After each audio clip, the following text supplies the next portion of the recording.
Alright, it's time. And welcome, Rose Gold. Thanks for the raid and follow. Welcome to the Master Fran Art stream, everyone. It's your fine, fantastic time. I'm here kind of just doing another pixel art stream where I'm trying to get some cinematic cutscenes done for my game today. Oh yeah. Yeah, yeah, it's nice to hear from you all again. So, yeah, things have been pretty good. Hope everyone's doing all right on this January 19th on Martin Luther King Day. It's been a fine morning. I made some banana bread this morning, and just made some because there was just some leftover bananas. So made 2 loaves of banana bread because it was 5 bananas. I was like, okay, if you put in too many bananas, they'll end up getting very, very squishy. So, I made sure that, I decided to kind of like split them into 2, because if I just put it in one whole dough thing, it ends up kind of just having a mushy, mashy center. So that's kind of just what I was doing in general. But yeah, thanks for the raid, and I made Rose Gold's PNG animation. I do want to add some more stuff to that, but that's kind of just in my do it sooner or later list. It's kind of just I've been weirdly busy with dumb things. Well, it's not dumb. I mean, it's important. I recently participated in a little writing contest where I basically dropped in some I dropped in a little short story just in my writings group that I'm in, just to get myself to just write more often. And I'll share that story probably sometime later. I'll probably either share it on my blog, or it's likely I'll share it on my blog because that's where written things are. But I don't know if I'll like make it into a comic or something larger, but that's neither here nor there. Now, what application is this? So this application is Aseprite, and Aseprite is a good pixel art program that just lets you just do pixel art just right out of the box. You can set up things like Clip Studio Paint to be able to do pixel art, but you'd have to set up the brushes, and you'd have to, basically just do a bit of rigmarole to kind of just set things up so that things can work with pixel art. But with Aseprite, a lot of that stuff can just be done right out the box, so you don't have to worry about things like, like aliasing and getting your pixels too blurry. So that's kind of my personal recommendation. I'd say a lot of pixel artists use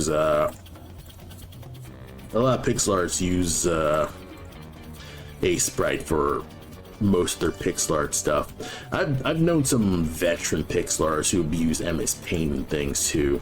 And of course, you have a lot of people who were also able to use those really old pixel art programs. So you've got people from the Super Nintendo era who've been using like this special program, and I'd have to like look that up some more, but obviously it's not the modern programs, but they essentially had to do some their own software setups and things like that. I like Far Star Sky. So for those who are completely uninitiated, hi everyone, I'm Master Fran, and I'm currently in the process of developing a video game called Blackmask. Now, Blackmask is a stealth action platform about a raccoon treasure hunter, jumping around the world collecting mystical treasures to sell in his merchant shop. And it's a game that I've been working on with my programmer friend since 2020. And right now this stream is me kind of just in the process of making cinematics and cutscenes and things like that while my programmer gets the level design, enemy, behavior and things like that, and a lot of the actual game part of the game. So that's neither here nor there. As for when it'll be announced, well, that is a very good question, because game development takes time, and, well, it's mostly just a matter of kind of just seeing what happens. Personally, I'm hoping that this year will be our year, and we'll actually have something done, or at least playable, that we can share. But, it's neither here nor there. But for now, kind of just stick tuned. I will talk about it as much as I can, and follow me everywhere. I'm all over the place.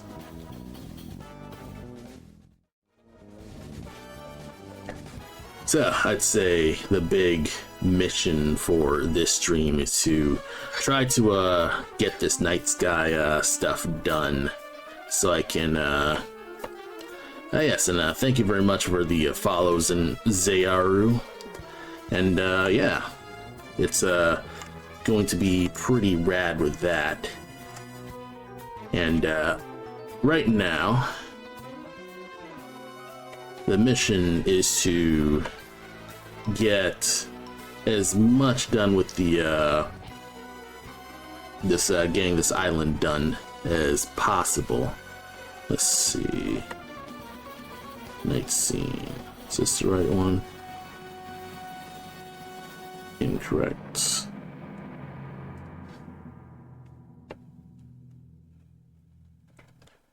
Let's see. You good? Yeah, you're the same. Okay, you're the same, so I can basically just dumpster this. I think one thing that I've been trying to figure out is trying to, just get my stuff organized. Hey, Usagochi, nice to see ya. Nice that you could stop by my fine little stream here. I'm gonna see if I can't try to make as much progress as I can, kind of just getting this island set up. Now, looking at this, I'm kind of like re-looking at this in comparison to, I guess, my storyboards and stuff like that. And I figured, in comparison to, like, say, the ship scene, right, in comparison to, like, Cole inside the ship. Yeah, Cole inside a ship. I think the island should actually be bigger.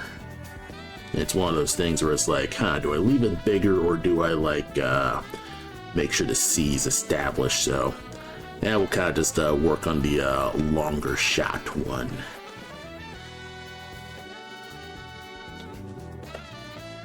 But right now it's mostly kind of just me trying to get more mileage, figuring out how to make this island look a bit more, I guess, interesting looking, because right now it's just a general skyline. Plus, let me get the screen backgrounds here. Yeah, this looks okay. I like dark. You got dark, and then light green. Kind of blends in.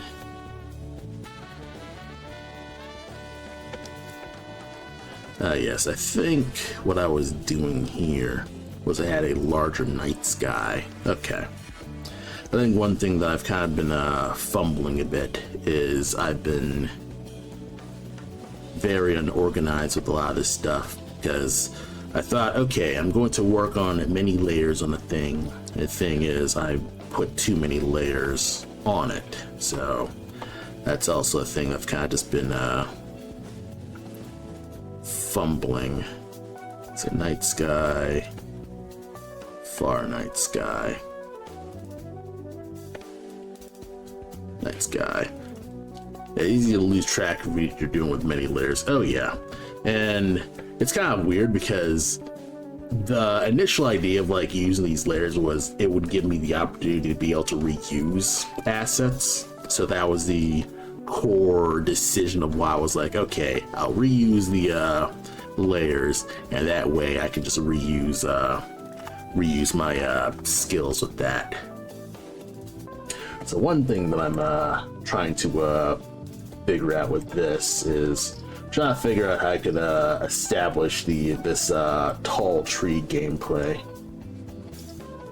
The tree's not in this map, but I'm actually kind of like looking at this map that my programmer dropped like a while ago when he was in the middle of development, and right now I'm kind of like interpreting like, okay, how could I like interpret this map as if, you know, this, you know, would have that like gameplay storytelling combination where you probably could like see little bits of map. So you would probably see, okay, you're probably seeing like, maybe you're seeing an island or a little lagoon area and stuff like that.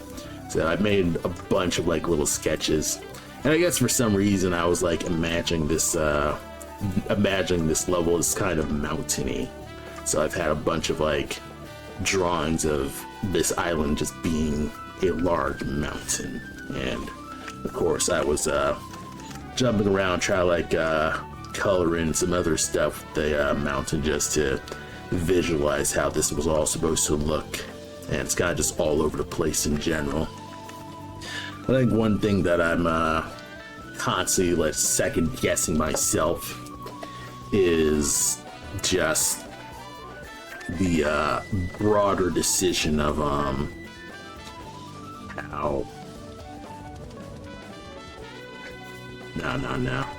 the broader decision of like what you know, what the aesthetic of a lot of the stuff is, because there are times where I'm like, okay, I have an absolute plan of like what I truly want out of Blackmask, and there are other times where sometimes I'm probably like building the tracks as I'm riding the train. I don't know if you've seen that one Wallace and Gromit gif where Gromit is riding on a train, but he's placing down tracks as he's going, and that's, you know, he's basically doing that in order to be able to keep up.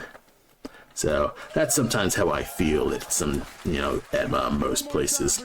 Is the game going to take place on that island exclusively? The ideal is no. It's supposed to be like more of a globe-trotting thing. And this island is a vertical slice type thing. It's supposed to kind of just say, okay, this is one episode of Cole's adventures, and it takes him to a mystery island where, you know, there's a lost treasure.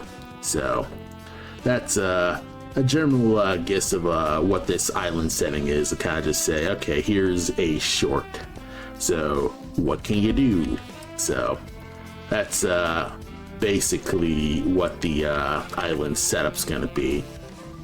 So hopefully they'll be you know, it'll all make sense like in the demo. But yeah, this is a short story just on this island. There have been occasions where I've like, maybe I should just make this entire setting on the island to just, you know, cut things down and have things much smaller scale. And I've thought about it, and it's one of those things where I'll probably decide on that when I get more, you know, get more knowledge of like how my programmer is doing with just development and getting things just down and stuff like that. Because, yeah, my programmer, he's really cool and stuff, but it has been a little, I guess it's kind of just gotten me a little worried that things are kind of like out of scope, where I feel that maybe we're kind of like being way too ambitious with what's supposed to be, you know, our first indie game. And a lot of, you know, you probably have seen my artwork and are probably like, oh man, your art would look great for an RPG. And I absolutely agree. My greatest dream would be to make a cool indie RPG. Thing is, making an RPG is the absolute worst thing you could do as a starter indie game, because you need an actual team to make an indie game, and it takes practically years to actually get that off the ground. And with years comes like years of funding and all that stuff. So obviously we're a two-man crew, so we don't really have that much time to spend on really like trying to get a indie game to be anything larger than maybe like a two-person, like a simple game. You probably noticed that a lot of indie games are either platformers or they're roguelikes, like are very simple in terms of like game concepts and stuff like that. And usually it's because a lot of devs are just very small teams and stuff like that. So, indies can't really do crazy big projects. Yeah, it's really easy to give into those ambitions without realizing the amount of work it takes. Definitely my Achilles here. Yeah, exactly. And the one thing that can sort of cure you of that is doing more game jams. Now, if you've, for those who don't know what a game jam is a 4 to 8 hour event where, a game jam is an event of like various different things where whoever, you have a 4 to 8 hours to create a small game under a theme. Many jams will have certain themes and stuff like that, and you can't bring in outside engine stuff, and you can't have a previous idea. You have to make the game from scratch. So that's overall the big notable thing with game jams. And the point of those game jams is to get you just ranking it out and not like taking the project and sticking with that project and working within those limits to best represent the project with that theme. Oh yeah, all the mechanics that go into an RPG are complex for one person to tackle alone. Oh yeah. And also, good pro tip for anyone who is actually ambitious in creating an RPG is actually try being a dungeon master at a tabletop game. Try running, a D&D campaign or a Pathfinder campaign, or any other, go into a tabletop thing and just work on a system. And that way you'll at least, one, you'll learn how other people can play stuff, and two, you kind of will get that itch of world building out while you're not spending years working on a thing and not making a crazy amount of progress and stuff like that. So if you are a person who's okay, I want to make my own indie game, well, maybe you could try making a tabletop game, make a system agnostic RPG system. It doesn't have to be specifically Dungeons and Dragons or Pathfinder. You could just say, okay, this character, his attack does yay amount of damage, so maybe 20 damage, and you could just write it in a little zine, and that's basically how you would tackle creating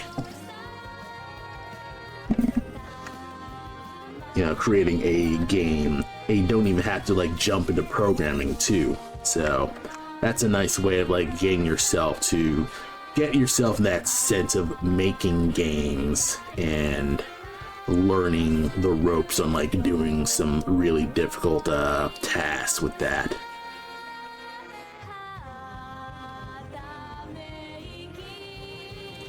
So yeah, right now I'm kind of trying to just get an interesting looking tree look here, because what I'm hoping to do with this tree is a lot of the bosses, so specifically for Nad, my Tanuki archer, the boss fight will take place on top of a really high up tree, and that was kind of my programmer's idea. I was kind of I kind of just went with it, and essentially Cole must climb all the way up a tree in order to fight this boss. And Nad, this actual big confrontation is all the way up a tree, and there are you know, they're actually going to be fighting at the top. So that's just the reason why there's just this gigantic tree in general. And I think one thing that I probably should have did was I probably should have made more of a jungle tree, because since this is an island, it would probably be more tropical. But then I was like, you know, a lot of islands aren't specifically tropical. Like, they could be like ice islands if I want to, because I don't specifically have a map specifically to Blackmask. It's more just, you know, I think of places that Cole would need to go, and maybe like animals that I want Cole to, you know, encounter. But in terms of, you know, specifically what the places look like, that is something that I need to probably just establish, like elaborate on myself. So right now I'm kind of like breaking up the island area to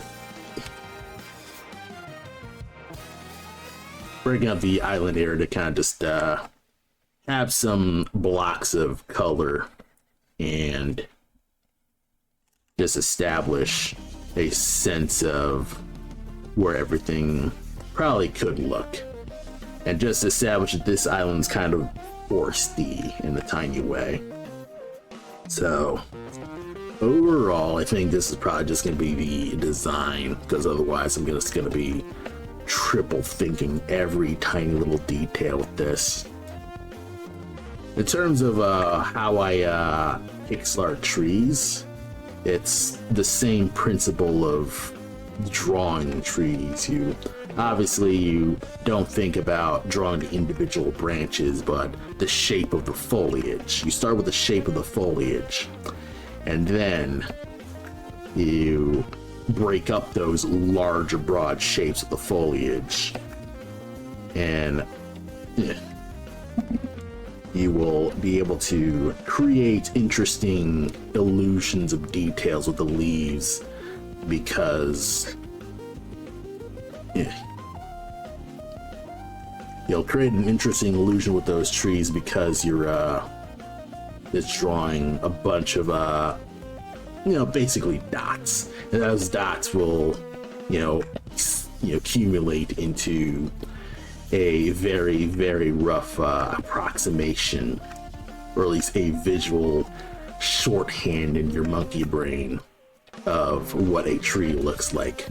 Because one thing that with a lot of I guess expert drawing is a lot of high level drawing is less about getting a lot of details, but instead like establishing a sense of like a bunch of shapes. So when you're learning to draw, it's less about establishing heavy detail. Like, it's less about the detail, more just putting interesting shapes in there. And when you put interesting shapes, that's how you kind of get a nice, interesting thing. Like, when you're looking at this like giant spot in general, the big things that you're kind of worrying about is the important things that your eyes are seeing. So in order to tell a story of, this establishing shot, you are showing the ship approaching the island, and then the island that this ship is going to.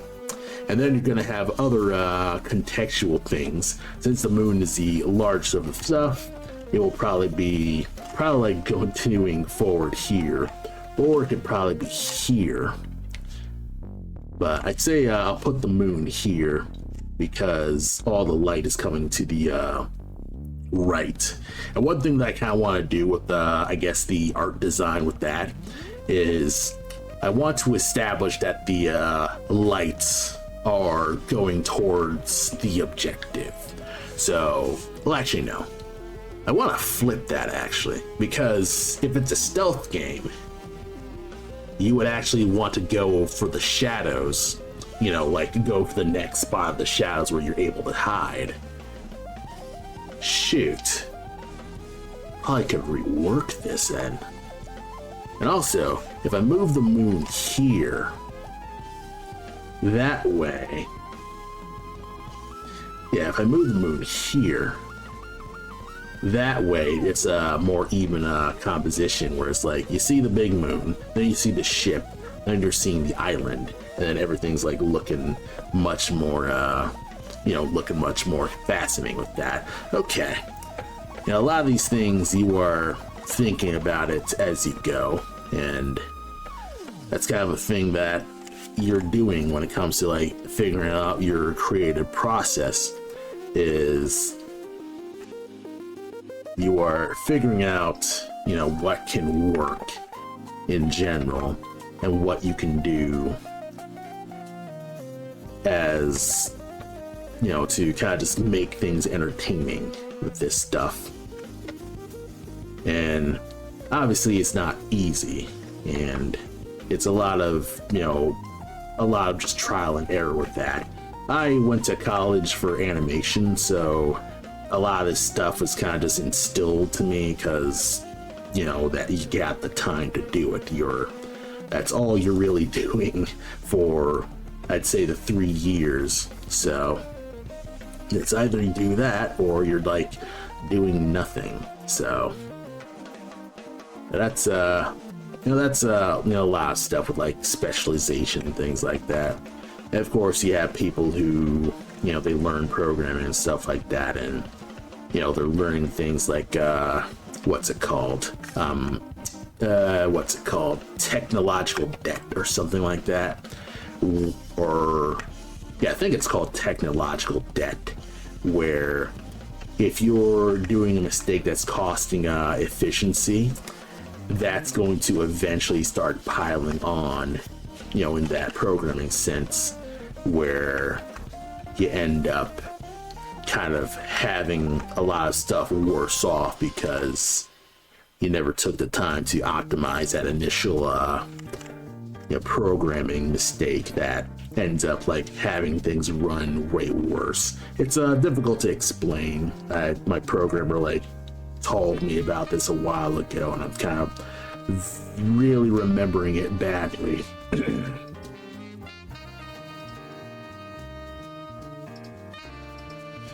Alright, probably need to push these shadows much heavier.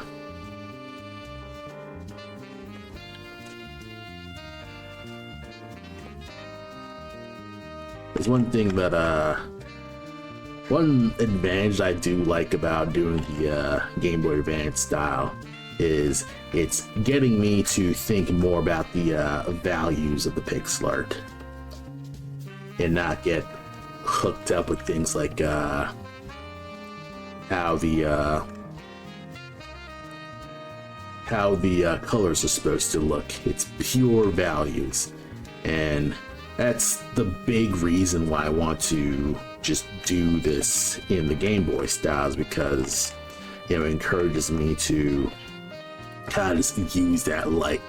I've been really digging the aesthetics of how black and white movies just handle a lot of those light problems and stuff like that, because it can be easy to kind of just, especially when you have games where there's a black and white mode with like Ghost of Tsushima.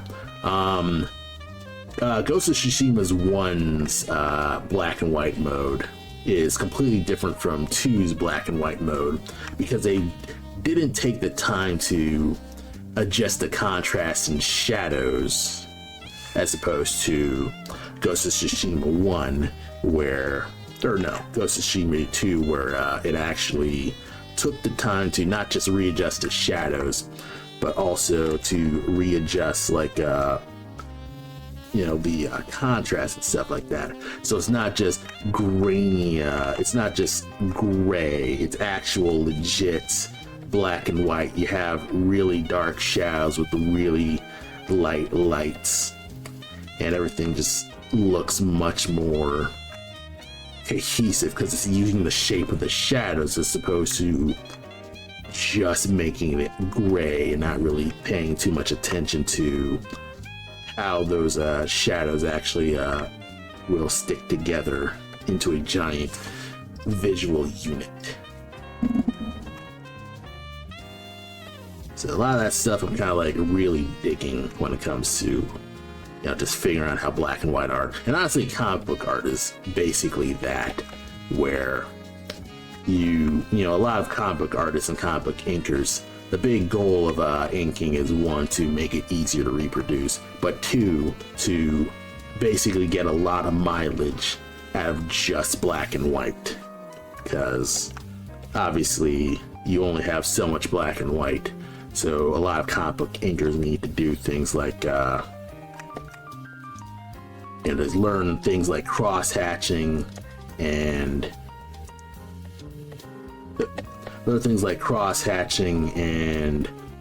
really solid line work in order to make sure that everything is, in that sense of like, it's clear on not just the reader, but not just the printer, but the reader.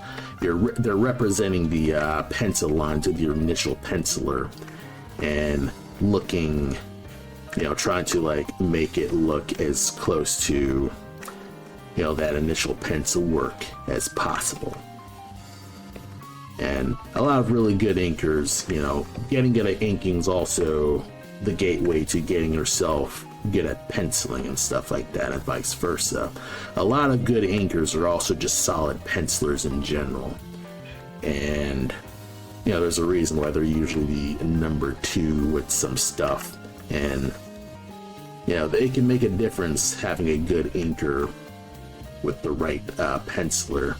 Like, I think Comics Trove recently did a video on Vince Coletta, this inker called Vince Coletta, kind of really making Jack Kirby's artwork not look as good as it could be, because he was really not doing, he's being very indifferent to how he inked his artwork. And that was kind of just always a problem for Jack Kirby, because he always had to basically either ink it himself, and he kind of couldn't because he was already busy like cranking out pencils for like 1 million books, so he couldn't really do that.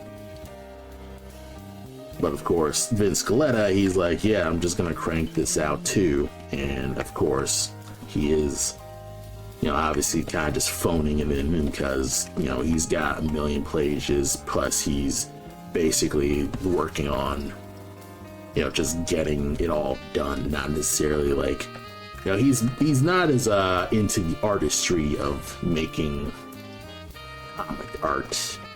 I'd say a lot of the folks back then weren't really, because with comics, it was considered quote unquote a lower form of making comics, because more people were more interested in getting to the newspapers with the comic strips and stuff like that.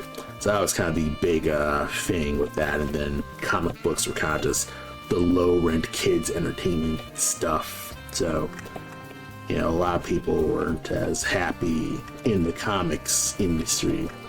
That plus, you had the comics code and things like that, which restrained a lot of actual work with that. So that's one of those things where, a lot of comics people back then weren't specifically up for really caring too much about the artistry until maybe the 80s, where you had the people who grew up on comics kind of like getting into the comics industry and actually like pushing things more. So you probably had like what's his name, the Jim Starlin. No, he's an editor, but basically he is kind of just in that spot with that, whereas like you're having a lot of people who grew up with comics just getting in there, and they're improving stories, adding actual drama to them, conflicts and things like that. And that's essentially like how you're getting the bigger, better storylines, more interesting drama, stuff like that. So that's okay, I've been working on this too long. Looking at this, probably could Add a wee bit more.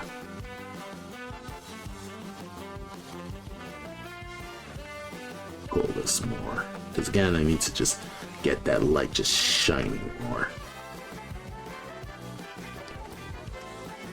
I like close you out, trying to make these shapes larger.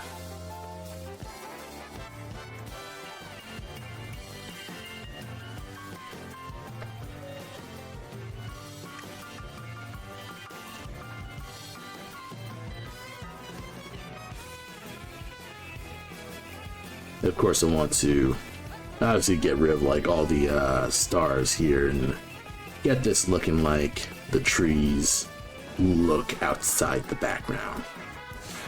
All right.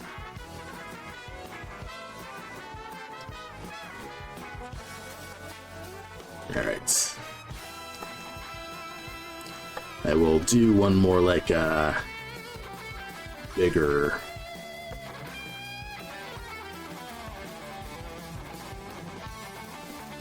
Then we'll do one more tree here.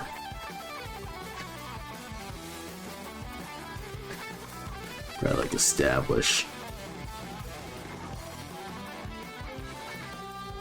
like more foliage out here.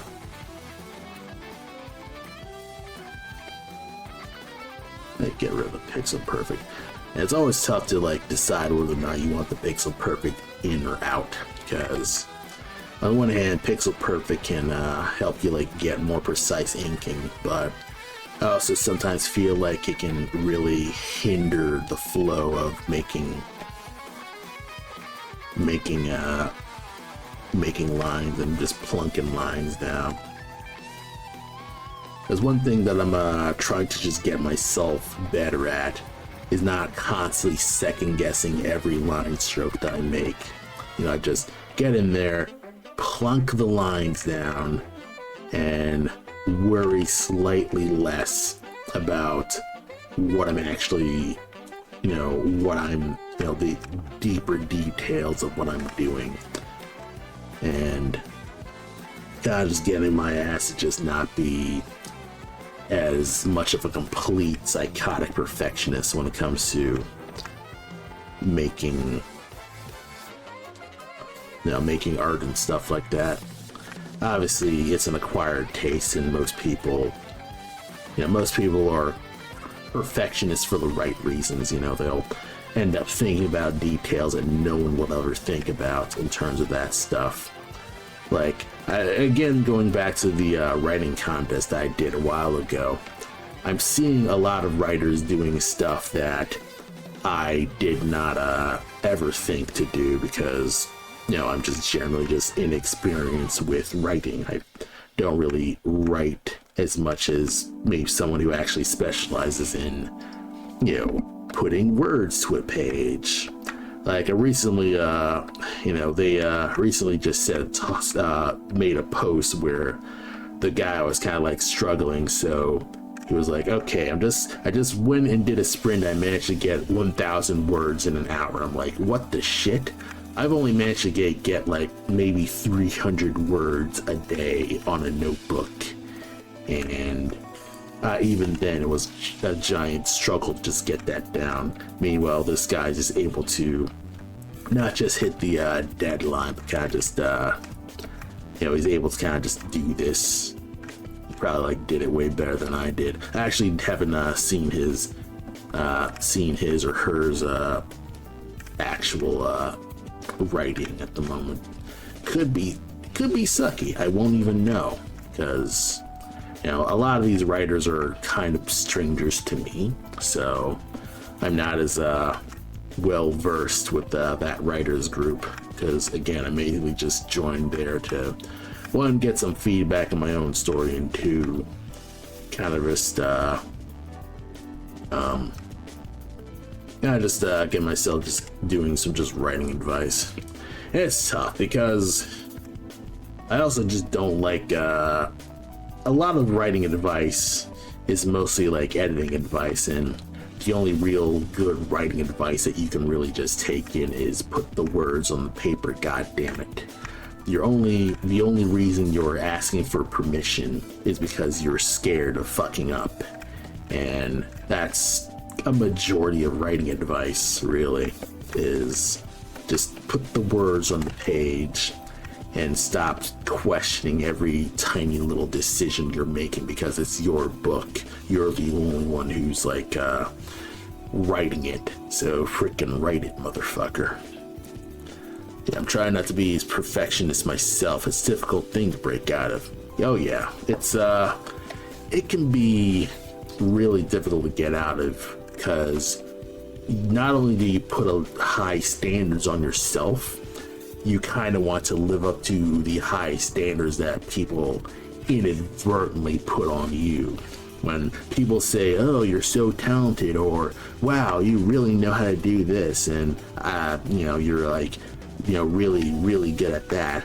It's kind of like, yeah, it's a great compliment, but now it's kind of like put a lot of pressure where it's like, well, now I have to live up to this image that's completely against the flawed self I constantly see myself as. And I have to essentially try not to just disappoint the pedestal that people have put me under. No pressure. And yeah, it can be really easy to kind of like feel like you'll end up failing people because you're not as great as everyone else tells you that you are. And oh yeah, I feel like so exposed to critiques on the internet has made these problems of high expectations worse.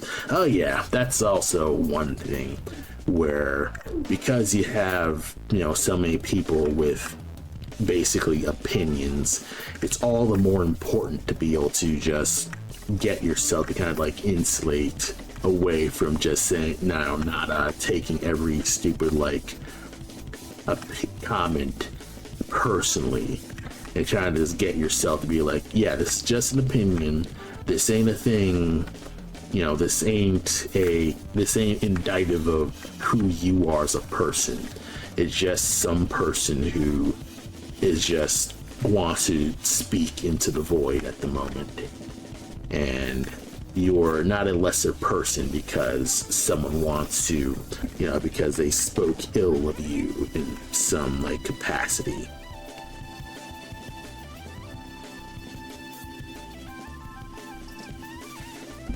Probably could put this here. And yeah, that can also clash with like compliments too, because the reason I don't like getting compliments is because it clashes with that self-image that I made of myself, the self-esteem and all that stuff. That kind of like, that also like escalates to things like when you're constantly thinking that you're absolute garbage, and then somebody says, wow, you're not garbage. It feels like a complete error in your brain, and your brain just doesn't compute that, because you've spent, you're in that habit of constantly shitting on yourself, and then suddenly, people are saying, oh, you're not shit, and it's difficult to like, it's difficult to, contend with that. Oh yeah, it's uncomfortably relatable. Oh yeah, because yeah, I go to therapy, so a lot of this is just me kind of just reiterating what my therapist is kind of just trying to get me to understand, is that you can get used to feeling like you're shit because you're constantly just telling yourself that you're shit, when if you were thinking about it objectively, like if you record yourself like in a journal, like you record like your personal to-do list, or you record yourself, just actually doing stuff, and you're able to like look back at that and try to objectively just assess what you actually did, as opposed to like knee jerking about what you didn't do. You try to like take count of what you did do, you'll kind of get a more objective count of your actual accomplishments, instead of, okay, you did a thing for maybe like you probably like worked on a thing and you found yourself like constantly distracted and stuff like that, and then when you are working, you probably will, I'm gonna put this in like a drawing metaphor, but you end up maybe like drawing like one sketch today. But then you realize, oh wow, I only had time to draw one single sketch. I totally suck at drawing. Why am I an artist?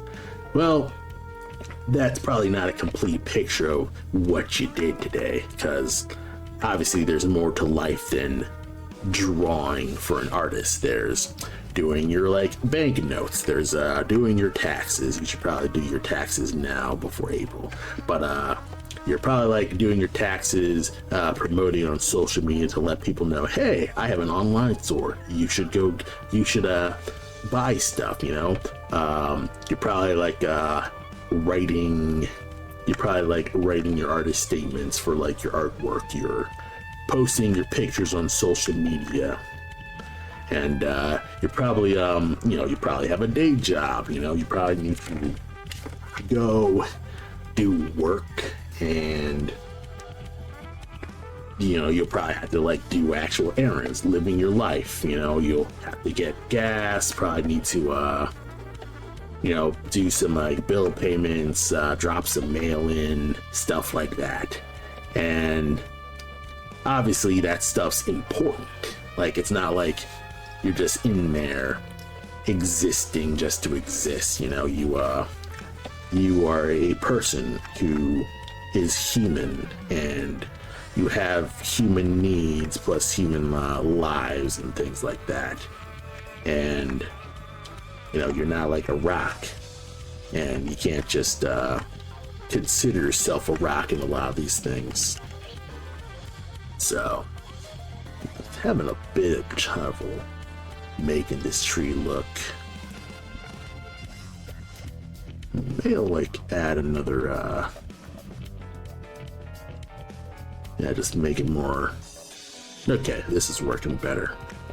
So if I just add more leaves here, that way it'll start to contrast more. Yeah, that's actually looking better.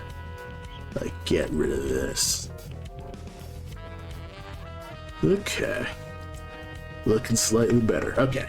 Oh yeah, back to what I was saying about like how you're going to be motivating yourself when you're spending a lot of time feeling like you're not motivated. So the truth might be that you're more motivated than you give yourself credit, and it's just taking that time to just take count of what you actually do in your day will help you at least alleviate those worries that either you're not doing enough, or you're doing completely different stuff, or this stuff is objectively important but you're not handing it to yourself because you think, okay, if it has nothing to do with art, I'm probably failing. And that's probably me kind of like feeling like I'm not an artist, quote unquote. I'm doing finger quotes, where you're not constantly cranking out work in general. Because that's another thing with like social media, is you'll feel anxious about not posting work in a while because you're seeing people, they're making top-notch work, and you always feel like you need to keep up with that. I felt that really hard when it comes to social media. Especially when I used to be on Instagram and Facebook and stuff like that, because obviously, the algorithm, it kind of like tells you, okay, you need to constantly be posting every day in order to get people to see, what you've been up to and stuff like that. And while that is true, that will get you to get into the habit of drawing every day and constantly practicing and stuff like that, it is a factor in getting you to burn out and getting you to resent art. And associate, creating art with work instead of the real thing of creating art because it's fun to do and you like being creative. Because, that can be an issue where if you start associating making art with how much either you suck at art or how much of a pain in the butt making art is, your monkey brain will start associating those bad feelings, and it will want to avoid the pain in those bad feelings. So essentially, it will do everything it can to prevent you from actually working on your art because it's trying to prevent you from feeling pain. So that could be a thing when it comes to working on art, and you end up associating how much it sucks to do art. So probably put too much foliage here. I like put some rocks here. Hey Fitzpatrick, nice to see you. Yeah, I've been doing pretty good with this, kind of just making this island look remotely interesting looking.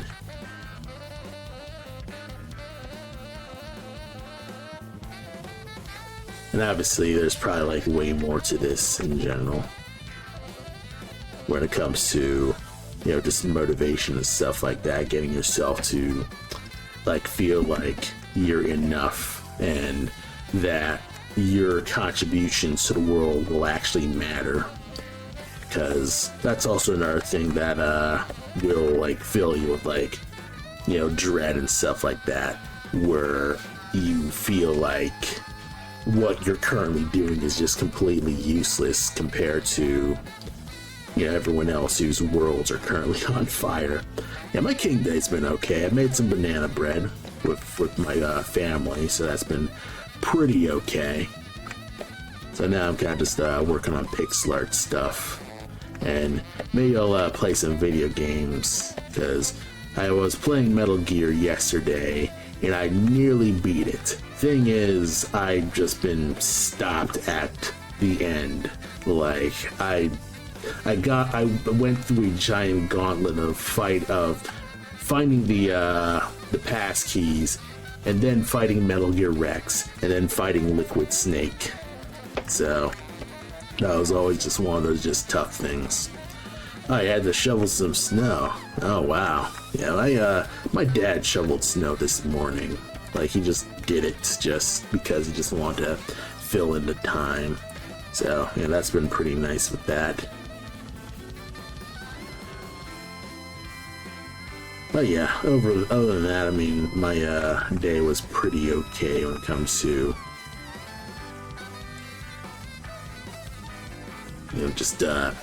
just hanging out. Yeah, I did read a few things from my writers group thing, because for my writers contest, they also want people to like vote in the writers contest, and obviously I submit a thing, so I have to vote. So I've been reading the submissions to try to just give them a fair shake and stuff like that. So it's been kind of like fascinating, kind of like seeing how other people tackle really difficult writing issues, and they're way more clever than I've been able to do. So it's tough to vote because you don't really know, or at least I don't really know, what kind of quality would make quote unquote good writing. Yeah, I got a little snow where I live this winter. Yeah. I'm the snow wasn't extreme where I am. I live like in Illinois, so it's kind of just one of those things where it's like there was snow, of course, but it wasn't overwhelming, arguably. Like, say, like other people, I think they're in like Minnesota and stuff like that, and they probably have way heavier snow. Minnesota, probably New York, stuff like that.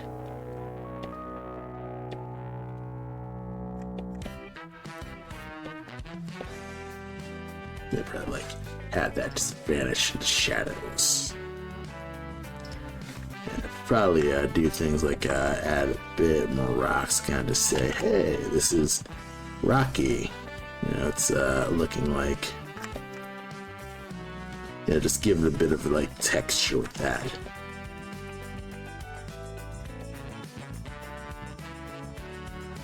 Just give it a wee bit more texture.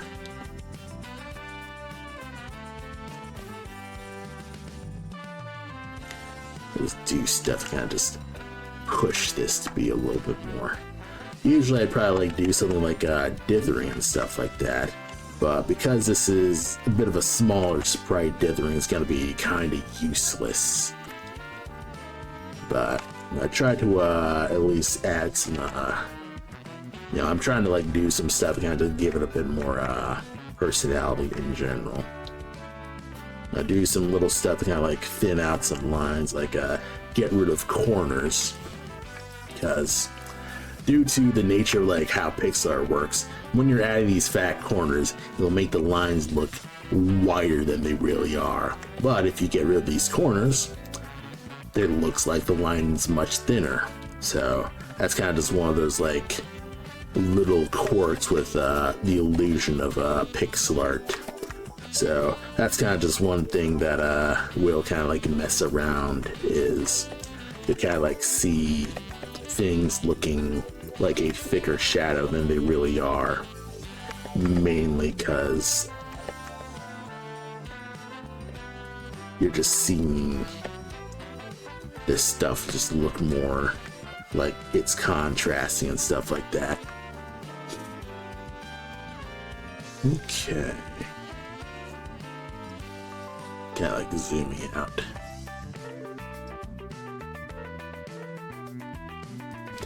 Probably could do something where I just bolster the shadows a little harder. See like how much shadow I could just push.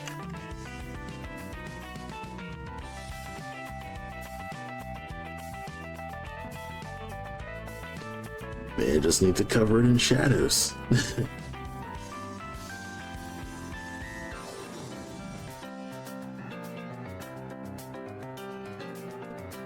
Yeah, that's just what I need to do, is just push the shadows way harder.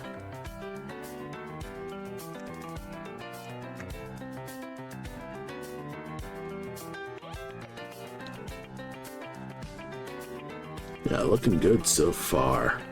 Yeah, I'd say like maybe like a wee bit more. Just nudge you. Just to say, hey, this is now kind of just blending into the shadows here.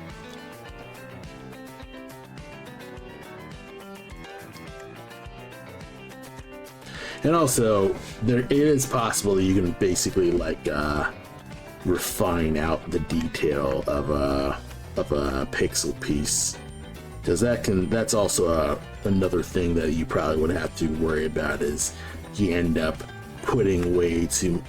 like optimizing out the detail and making it look blurrier than it really needs to be.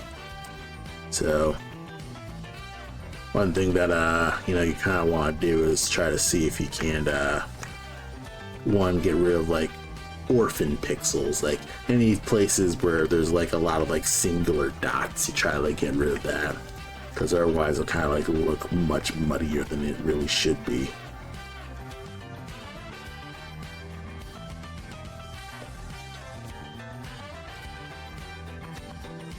And again, you're kind of like eyeballing it, because again, approaching like the illusion of detail is more about clarity than actually adding detail. So, you know, essentially you're trying to like look at it broadly and kind of see like, okay, I'm seeing it like this. Will I need to like kind of like adjust the shadows so, you know, things will look much more interesting like this? So you kind of like go in there and kind of just see what would make things look more objectively interesting. You kind of like go in there, probably like knock out a lot of orphans and things like that. Knock out the orphans. Yeah, just getting rid of lines that are kind of just not looking clear. So far it just looks good in general. And of course, if you turn off the night sky here, and you like did like some insane stuff like this, probably like looks incomprehensible. So one thing that I do like to do is I try to put in some like a little bit of coverage to kind of like give it a slight outline, so it's not you know, if you ever either reuse this or you end up if you end up kind of like making a whole new thing, you can just fill this out and you never need to worry about, like, if you ever move this will at least have an outline and you won't have to worry about, you know, breaking the outline.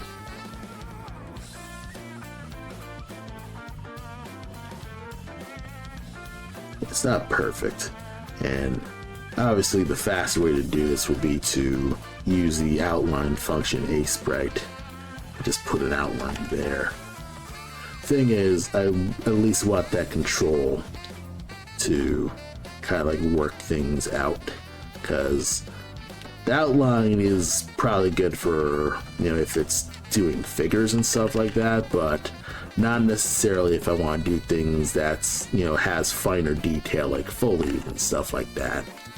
So that can be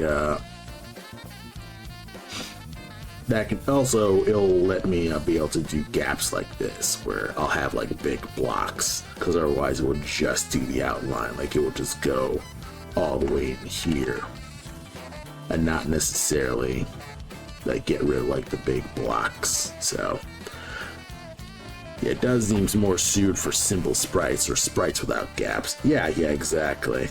Yeah, the outline function is not good for when you have sprites that have like imaginary lines, like, you know, like in drawing where you'll probably like put gaps in the lines, but it's kind of like selling the illusion that the line just gotten so thin that you just flat out can't see it. That's essentially like what I'm doing with some of the pixel art stuff. And there's actually some fun tricks when it comes to doing pixel art to make it seem like a line is getting thinner and thinner.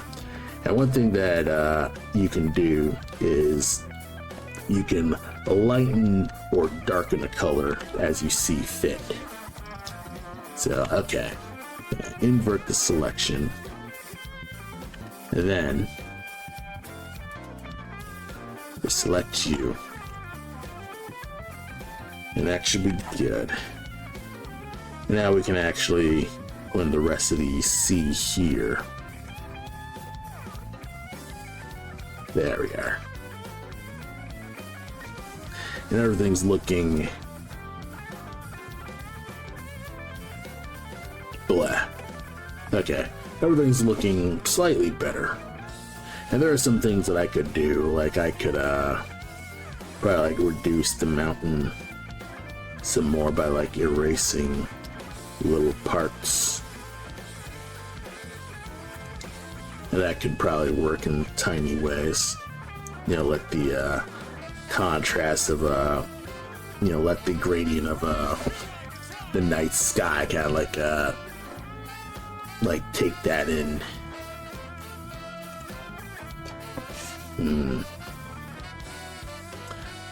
The trees still look, I guess, like it looks more like a blur in general. Like I feel like if I added more black here, I just got you much more distinct.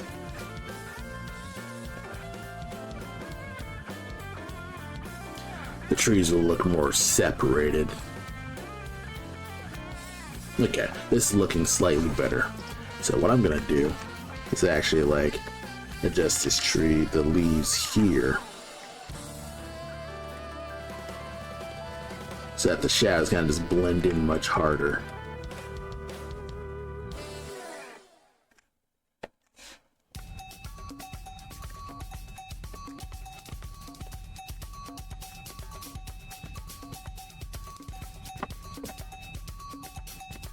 Okay, now a wee bit more here.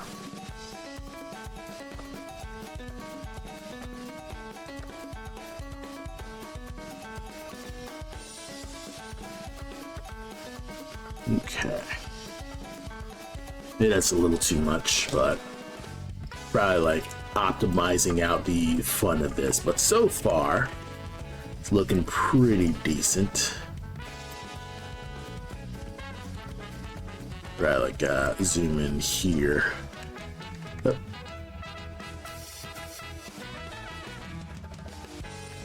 There we are. And yeah, so far so good with this. Now it's looking like a legit cutscene and stuff like that. And of course, if you I kind of like have this cutscene set up so that I'll have like the screen margins. So the cutscene, the way I have the screen margins are like this.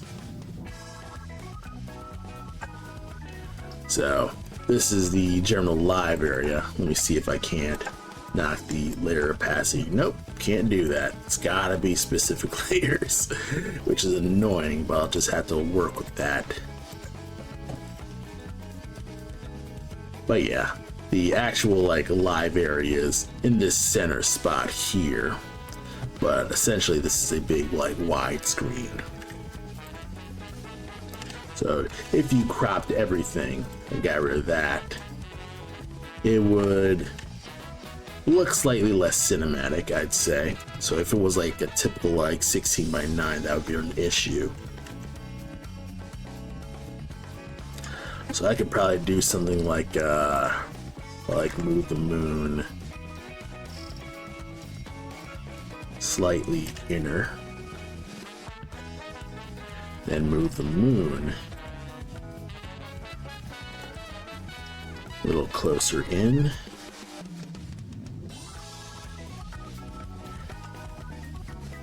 then the island, get you further in.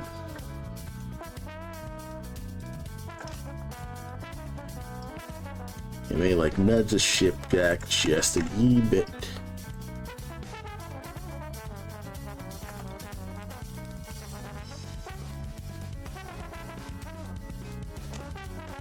That way, it'll still look solid, even without the screen margins and stuff like that.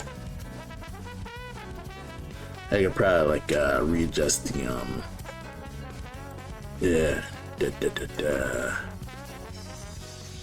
overlay here, put the text up.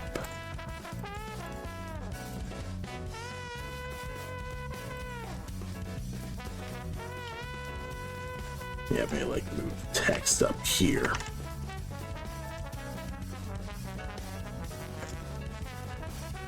That way it'll kind of like have two lines perhaps. Yeah, the actual like dialogue system is kind of like it's kind of just it's there mostly. It's not really like, you know, objectively set up, because I think it's in Unity engine where it's supposed to look. Yeah, so far so good.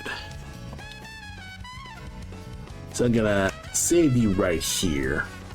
I'm gonna stand up and take a break, and then I'm gonna see if I can't like refine the ship here and kind of just give it a bit more like you know, give some more shading and things like that. So I will be right back after, you know, these fine messages.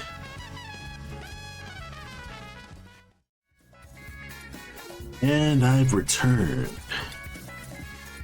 All right, let's get back to doing some stuff here. So, the big mission for now is to do some stuff with the ship, and that will lead to getting other stuff done with some of the sunset stuff. Oh crap, did I accidentally delete my refs? Damn it, I did, didn't I? Oh, there it is. I was like, where on earth did I put my refs? They're right here. Alright. Let me see if I can't find the shift refs here. Probably could stand to get my my real life ship pictures, so that way I'm not completely missing out on details. But then again,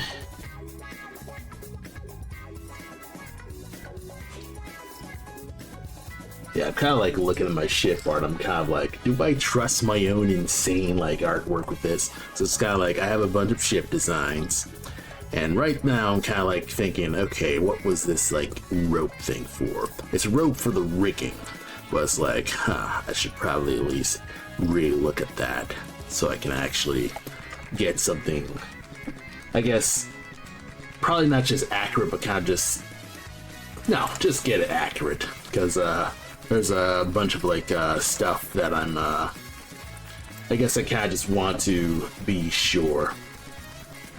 And maybe like noodling around in that is probably just me being perfectionist about it again, but it's like, it is a bunch of like it is kind of like me being like, well, this is also the reason why I'm able to make my stuff fairly detailed. It's not that it's that I have a lot of high detail, is I just have the right detail to actually convey this is the important object. So that's kind of just one of those things where that's what the reference is specifically for, to be able to help convey what the object is in, you know, an immersive enough way. Because if you're going off purely your own imagination, there's a lot of room for you to miss out, especially if you don't have a good enough memory, or you have that I forget what it's named, where you actually can't see things in your head, where you can't like, you know, see an apple in your head, or you can't like rotate a box in your head and things like that. I forget what that term's called, but the reason, you know, you're not able to rely on your head as much as you think. So the reason why everyone's like, yes, get some reference, is to just make it just not, you know, there's no confusing it. You have the reference, it's right there, and basically just draw what you see, and you'll be able to just have the right detail. So that's just a general, I guess, argument for why you should draw when you have you should have references when you draw, is just so you never need to worry about it. There is an argument to be said that there's a difference between having references and doing studies to be able to actually interpret the stuff, because, you know, it's obviously faster to be able to like draw from your head, but of course, you know, being able to be accurate requires having a really good visual memory.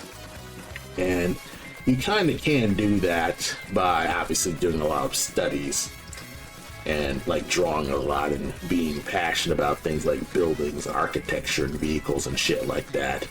Like being generally interested in, you know, looking at shit and not just looking at stuff, but kind of like analyzing stuff, seeing how mechanics work, things like that. I myself have a maybe a moderate amount of like interest in, I guess, a lot of mechanics and maybe like I guess how places work, how buildings look and stuff like that. But it's one of those things where I just kind of like feel like I'm losing time the more I'm kind of just in my reference hunting phase. But it's one of those things where it's kind of just, you either will want to do it or you won't, and you end up kind of just like, it is what it is. It depends on like what people want to do with themselves, and obviously you can't just tell anyone what they need to do. They're their own person, so to speak. So, come on.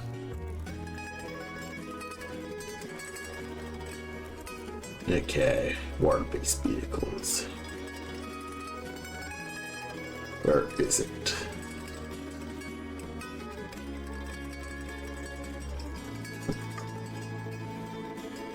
So I guess what I'm doing right now is kind of just recollecting my references here. And the reason why I'm doing that is kind of just see like what I put down. Just have the right amount of details. So right now I'm kind of like looking for boats in like either the front view or the back view to just kind of like figure out, okay, what's important with the rigging and stuff like that. Let's see. This will probably be helpful. In fact, probably be more helpful than this, because that way it's a simpler diagram. I can just look at that. Plus, you'll actually get the names of the terms. That's also another thing with your doing reference hunting. Because when you're reference hunting, you're usually probably going to start with just, okay, I'm looking for a sailboat. But as you reference hunt, you'll end up finding specific terms for like each little part of the sailboat and stuff like that.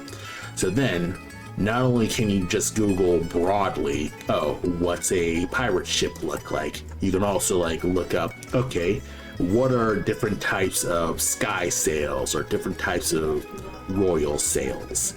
And then you can look up references specifically for like either sky sail designs or flag designs, or how like boats are shaped and stuff like that.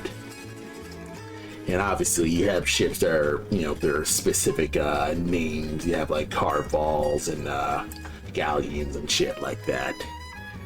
And obviously, the more specific you can, name, your searches, or at least the more terms you can you'll know when it comes to a lot of these things, the more specific you can make your research.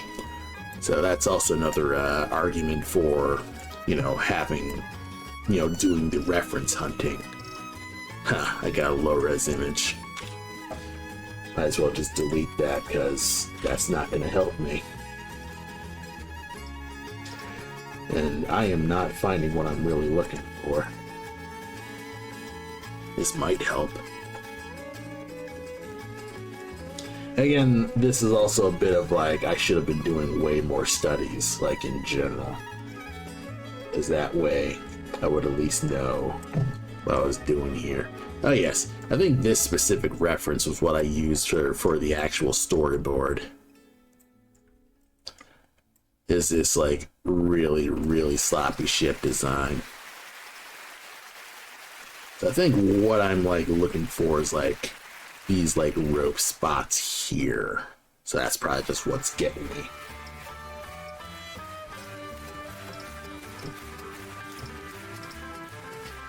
Where is it?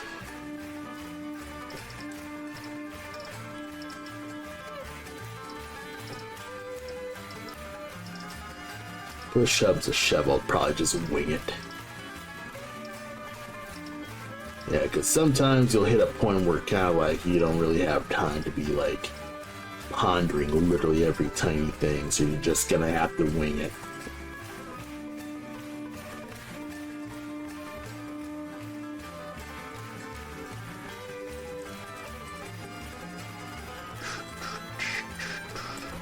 Yeah, I'd rather just have this. The Golden Hind.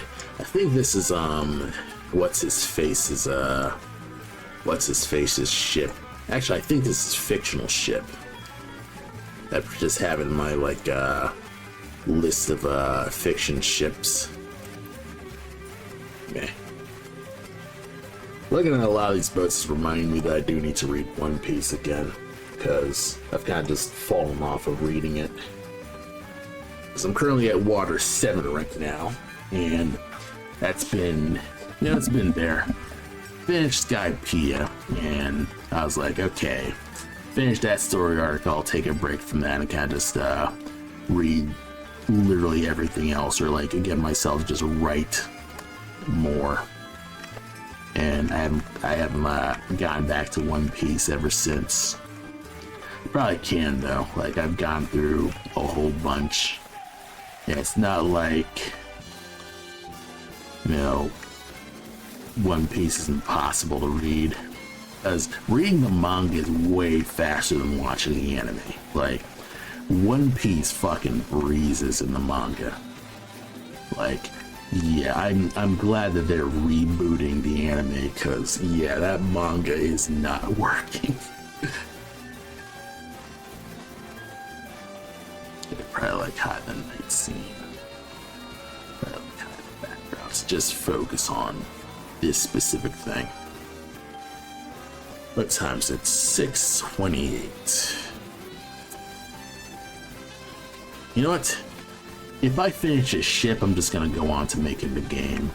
Or I'm gonna work on playing some games.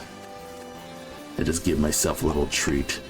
Because technically this isn't my work day. Usually I will work on this on Friday. But I've kind of like felt like, you know, I have the freedom, so why not just do some working? So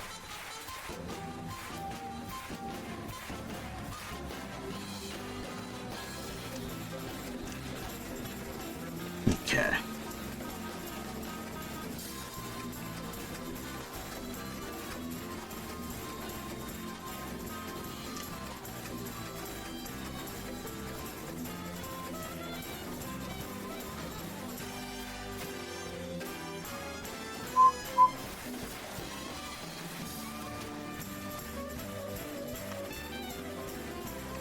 Okay, kind of like try to like figure out how I can get this to look half decent, because this is obviously the little the ship rope thing where all the ropes are supposed to like hold its rigging. Where is it? Yeah, the best way I can like figure out is I don't have a zoomed in version, but it's supposed to be like this like these set of ropes. I probably should look at like what these ropes actually does, so I can at least look at this with like some sense of like education with some of this stuff. The only thing that sucks about me is like I know I'm not crazy worldly. So it's literally like, yeah, cool fantasy thing. That's what fantasy things need, right? And I know fuck all about like most of the stuff that I'm trying to make a story about. And of course, then you fall into shit talking yourself and being like, well, I suck because I just don't know this. My life is boring. Therefore, I'm just going to make boring stuff. And obviously, you don't want to be spiraling. So obviously, you know, this stuff can be learned. You're not helpless if you don't immediately know every freaking thing about. Oh. Yeah, obviously you're not less of a person because you don't know every tiny bit about like ship docking and shit like that, because obviously this stuff is kind of like, it's one of those things where obviously you're not going to be a sailor. You're not like, you know, you can look this up, especially since you can just Google this stuff. But there is something to be said about someone who has actually been on a ship in comparison to someone who only reads about a ship. You know, it's a whole alternate experience and things like that. Yeah, the reason why people say, oh, right, what you know is because of stuff like this. You know, you have people who are like, you know, they are able to have some insight and detail that someone who's just spending a lot of time and struggling to put the words towards will not be able to catch, because how would they even know? Like, they wouldn't even know where to start when it comes to stuff like that. So that's one thing that's difficult when it comes to, you're a single person. You're not an absolute expert in literally every subject. You are one person, and it's okay to not be the absolute expert at everything. I probably want to be, I'd want to, not feel like, I'd like to not feel helpless when it comes to just life stuff, when you kind of spend most of your life feeling like you just have no agency in your life, and you kind of feel as if everyone is better than you because you're not as you're not as well versed in tiny obscure knowledge that you probably will never regularly encounter.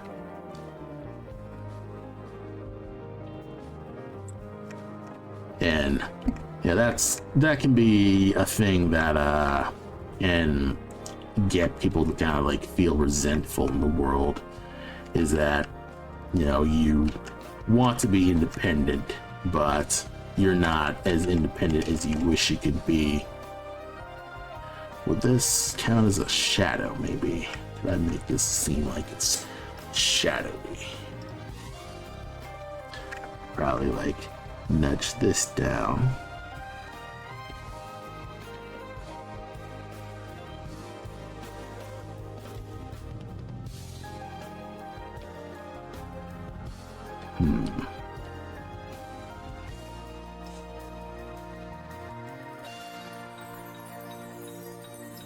Maybe I could just make this just string.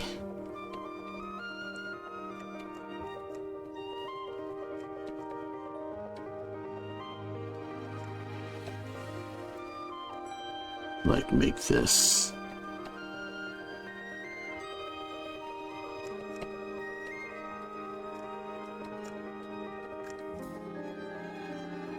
Okay. This is looking kind of okay.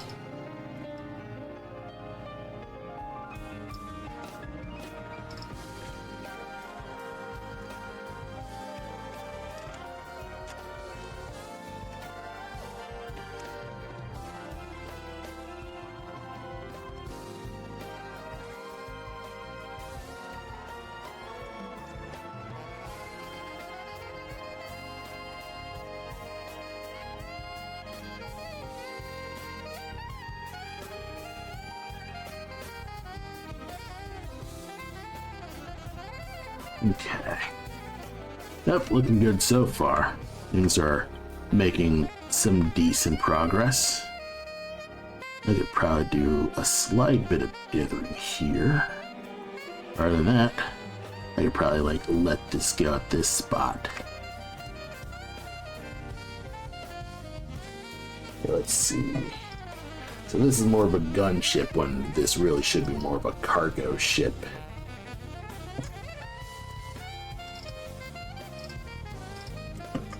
Should there be windows? Not really. Probably just make this dark. That'll work. That's fine. Yeah, you can always be lurking. I do not mind lurkers on this stream. In fact, it's probably more productive that you lurk, because that way you'll actually be able to get stuff done instead of listening to me kind of distract you from important duties. I think that's kind of half the reason why I don't really watch a lot of other people's streams, is because I'm not a person who's okay, I'm going to listen to someone while I work, because usually I'll just get distracted and want to speak on stream as well. I want to talk to them and kind of just hear them and their fun little stuff, and you know, you spend a lot of time like listening to their stream, and then you realize, oh wow, you had a good conversation, but you've completely forgotten what your conversation was gonna be. So that's kind of just one of those like things where kind of gotta remember. So yes, thank you everyone for stopping by and listening to me ramble and kind of find myself when it comes to a lot of, I guess, philosophical insight. Where I'm kind of just getting into this personal meditation of making art and trying to understand what do I want when it comes to creating artwork. Excuse me.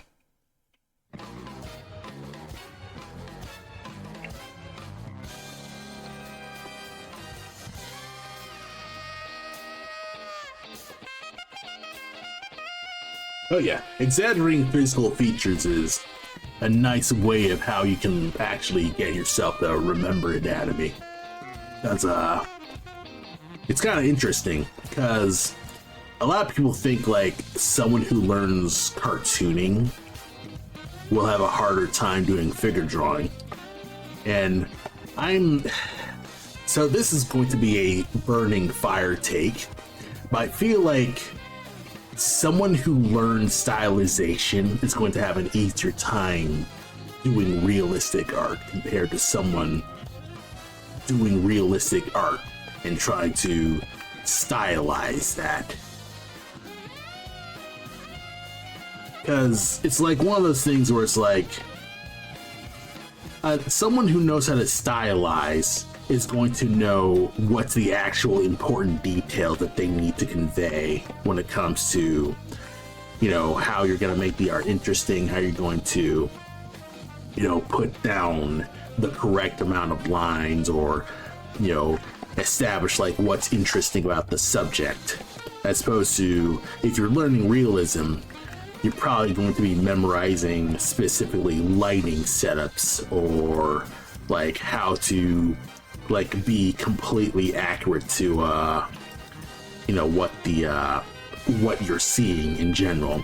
And you're not really doing much when it comes to doing like composition or storytelling when it comes to so sorry making the arts say something.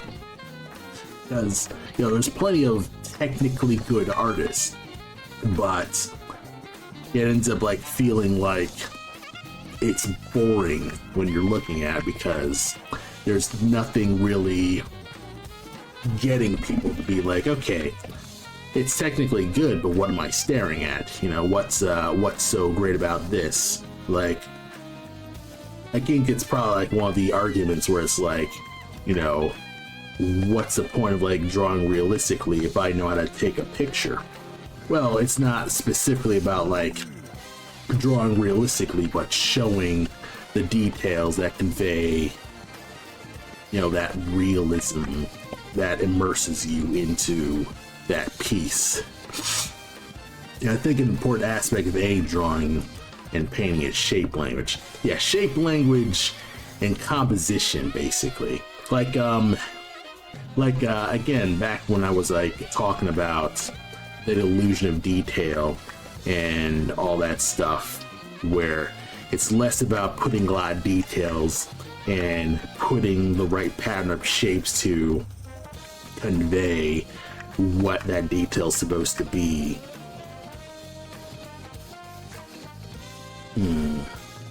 It's kind of like merges too much.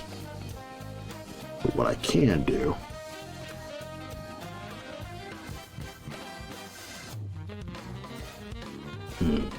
oh, I know what I can do with this.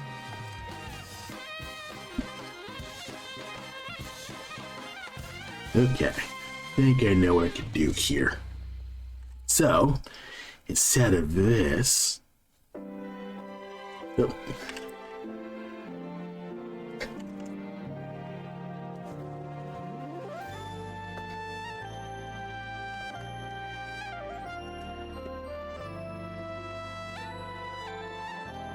Okay, now I'm encountering a problem here.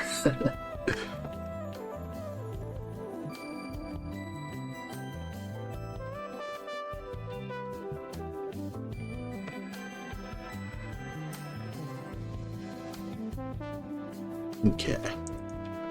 So again, you're kind of like trying to figure out how you can like convey how a thing's supposed to look while you're while you're like making a composition and trying to get people into the drawing that you made, because it's not enough to just draw realistic, but what you're trying to say with that realism. Like, say, okay, this is a portrait of a girl and you're trying to depict a specific emotion, or you're trying to depict like a specific flaw into trying to like convey the human the humanity and like seeing the flaws in like human faces and stuff like that. I think I remember there's like these like infamous viral realism drawings where like I forget what that person's name is, but he essentially like makes almost photorealistic paintings and things like that. And obviously they're technically impressive and stuff like that. But of course, he's also able to essentially depict he's also able to just depict like why it's like that and things like that. So that's one thing that's very underrated when it comes to like the big technically impressive super pieces and stuff like that.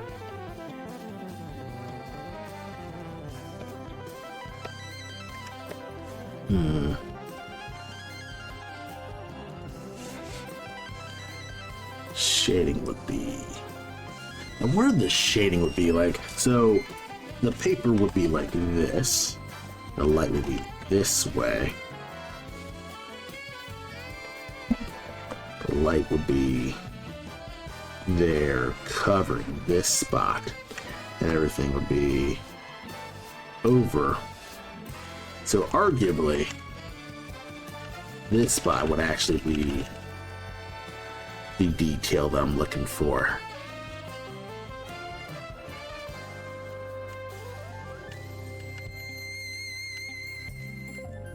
Okay.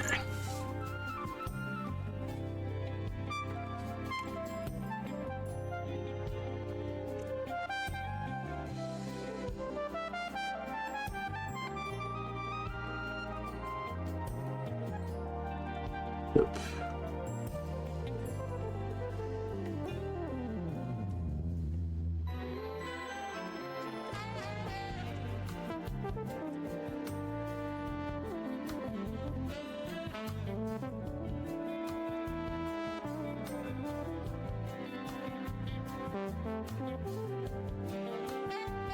Alright, I'm probably like getting rid of this too much, but overall things are making slightly more sense.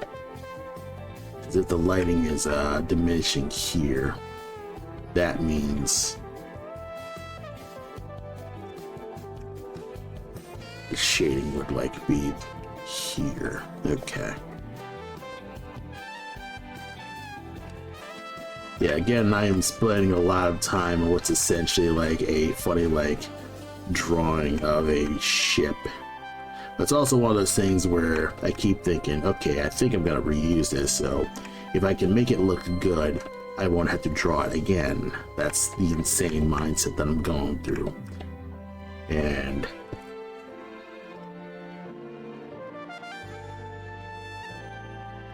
okay.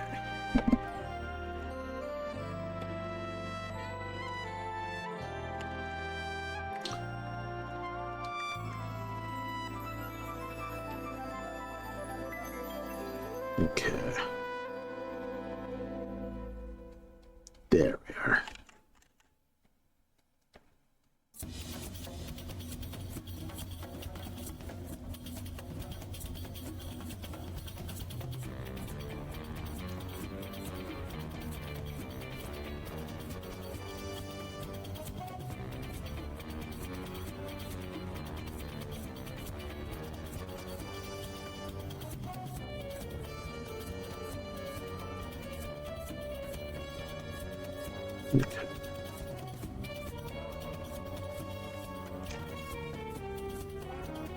Okay.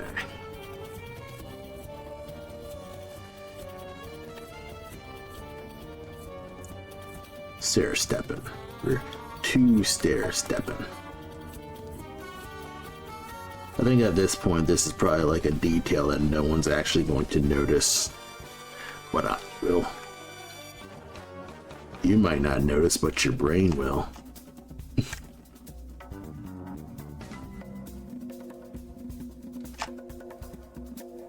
Okay.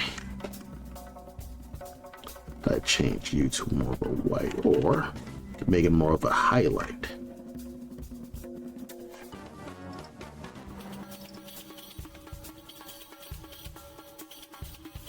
Like do a bit of like aliasing here.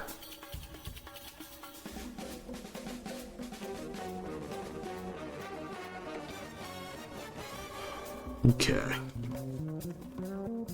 Wee bit of aliasing.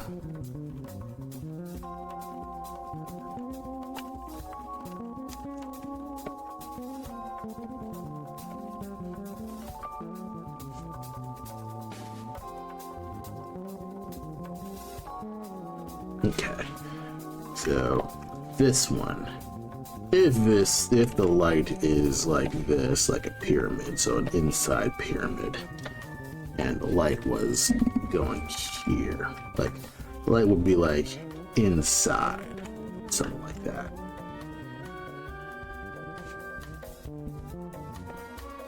Something like that. So if I did the light that's going here, that means most of the light would be here.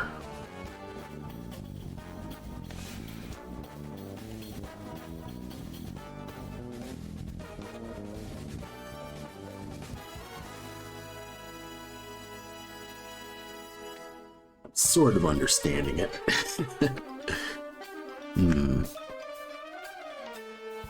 So a lot of times I'm kind of like, yeah, I'm sort of bullshitting. I'm sort of not.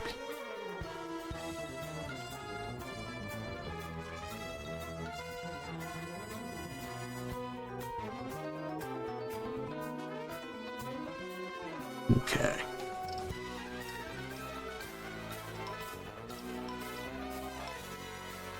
Maybe I could just make a really subtle rope. Like this. That kind of works.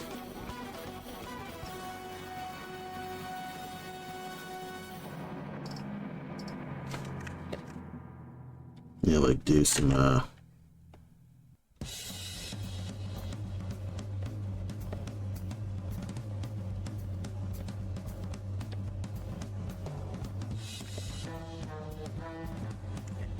that could work.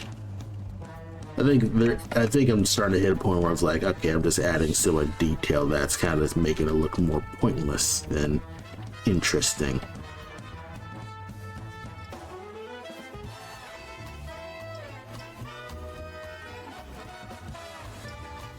Okay. And honestly, for color cohesion, we're just going to paint this flag white.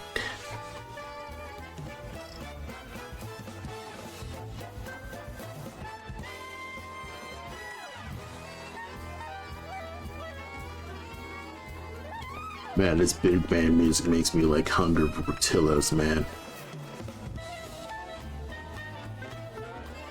Yeah, Portillo just has its ambient big band. It's kind of like, man, I should just maybe tomorrow like stop at Portillo just as a treat. It's kind of like I don't want to like be blowing so much money. I wonder if I could probably just put like a shit, I don't have my brushes. Okay, I guess we're going to do a fast tutorial on how to create a dither brush. So, dither brushing, making a dither brush. Essentially, you're able to like create a pattern here, and when you create like a little pattern, you'll be able to select that pattern. And you're going to press Control B. that will create a pattern which will be saved out here. And then you can do things like, just do some readjusting of the brush and stuff like that. But once you have that brush here, essentially you can just draw on that and it'll just be your dither brush. And of course, you press escape to go back to your normal brush, and then you can go back to your brushes with like Alt 1, things like that. So Alt 1 makes these brushes, and you can do that for other brushes. So say, let's see,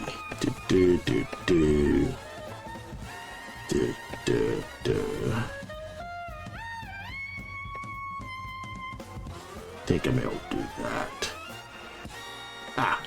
I know what's up. So I would skip that.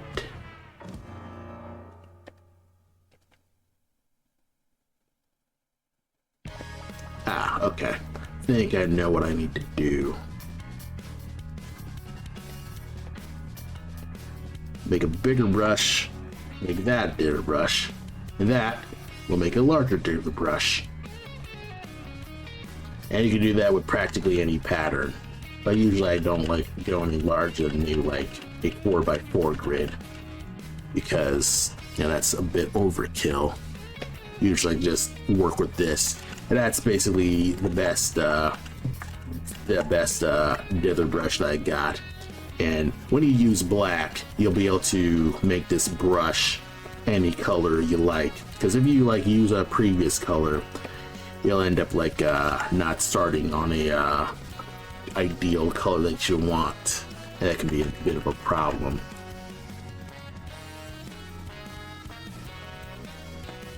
And of course, when you select the fill brush, while you have that pattern brush here, you can essentially just fill with dither patterns just right here and there.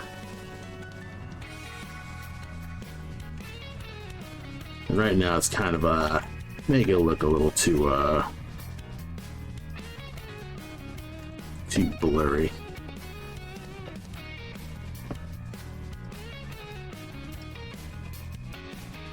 No wonder.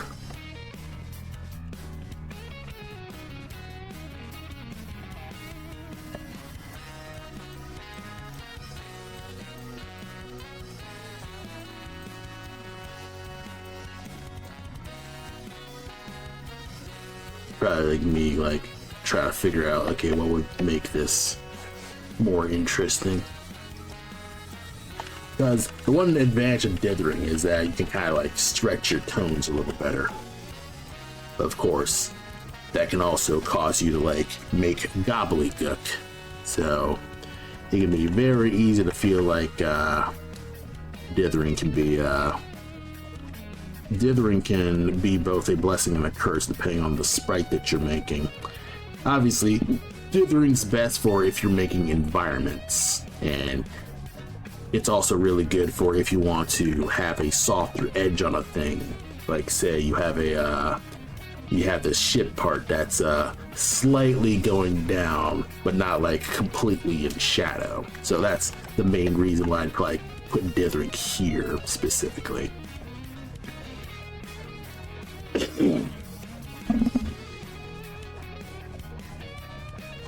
So that's kind of the joys of putting extra dots on your thing.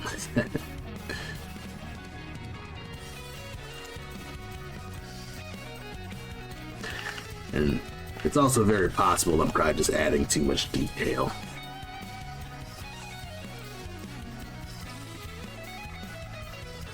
Of course, you can always dither by hand. Of course, you're an insane person if you do that.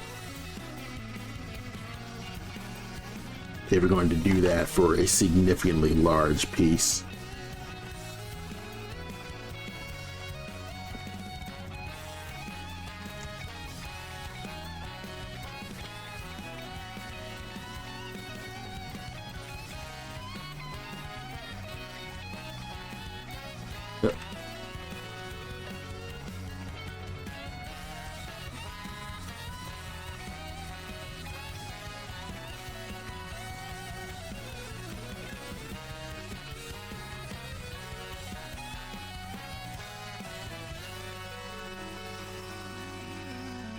Okay. Or like use this to kind of like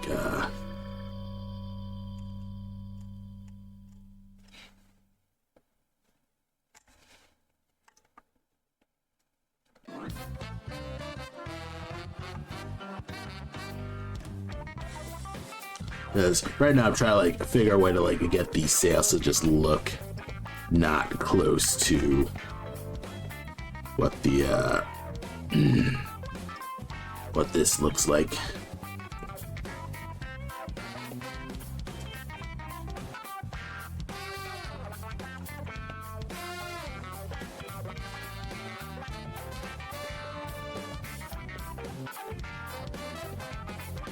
Okay.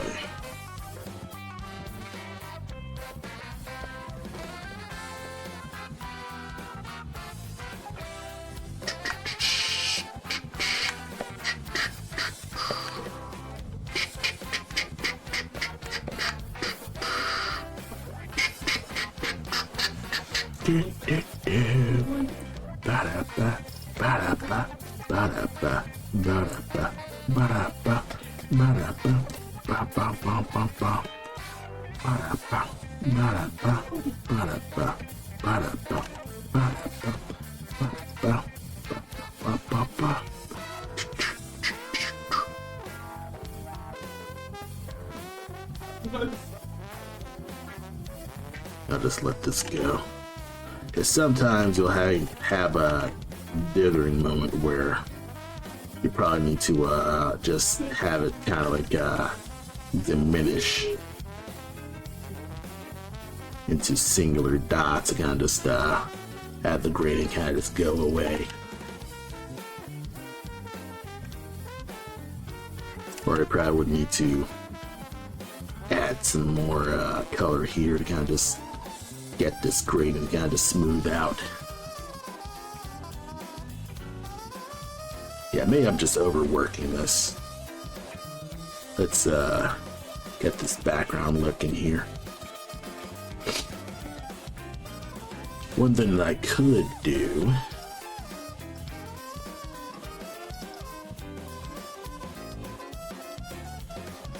is add a bit of a rim light here.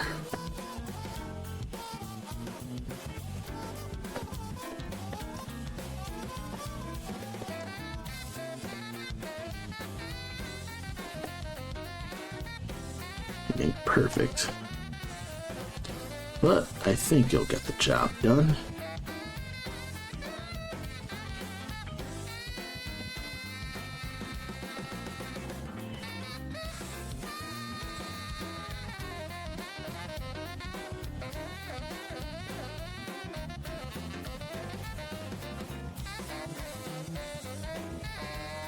Yeah, I'll probably like have this part be black.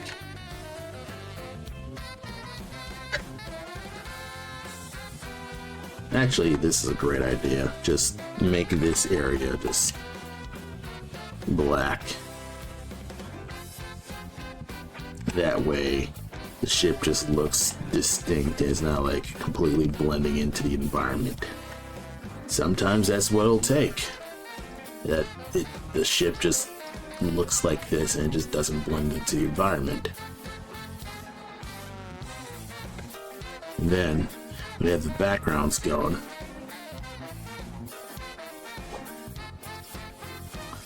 Probably like get rid of this. Now, I'm starting to notice that some parts are some of the blacks aren't black. And so the because when I draw in my thing, it's not a complete dark black. So, like, my default color scheme is actually a really, really dark blue-green. And it can be an easy mistake for me to make to paint stuff and it ends up being dark black. And if I'm far away, I will probably not notice. But whenever I zoom in, I'm going to notice. And that's going to screw up things like my color setups and, you know, exporting to all the other stuff with that.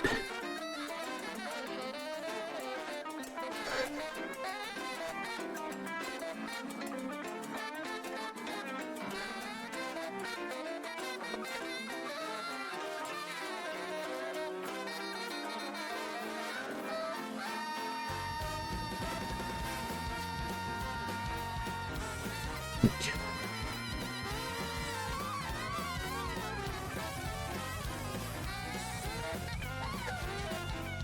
Yeah, maybe I was kind of overzealous about them. Yeah, maybe I was kind of just overzealous about this.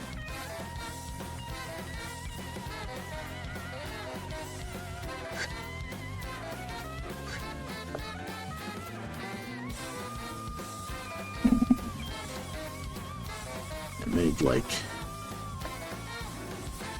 just a smidge of not this stuff here.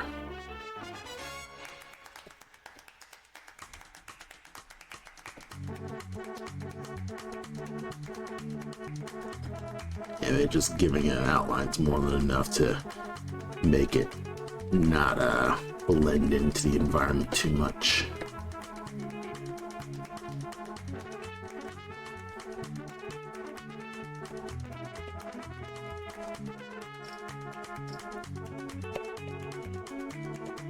Yeah, that was like, this always feels like a crutch when I'm just completely depending on outlines to make my stuff look, you know, distinct when it comes to this, like, Game Boy aesthetic.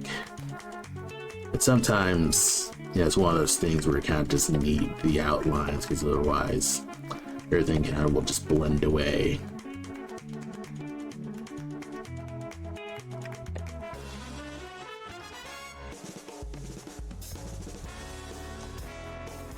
So we're kind of just adding a little bottom outline here. And we're also going to nudge you out, because while this isn't a cast shadow, it is a thing where it does stay in the, it's in water. So kind of have a cast shadow-like thing in the water where it kind of just adheres to water, so to speak. So that way, in the night scene, just looks like more natural. They could probably like get rid of the night sea here. Maybe like use a lasso tool and just make this like just dark. And that'll be that. Yeah, let me like nod a bit.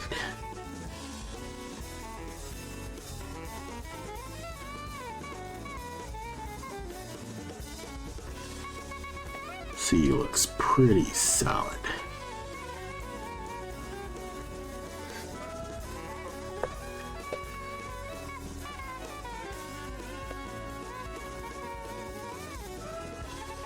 Okay.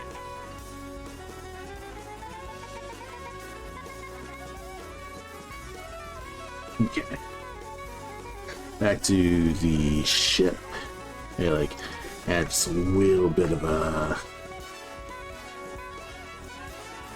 just maybe like slightly more to kind of just push the sea just out enough.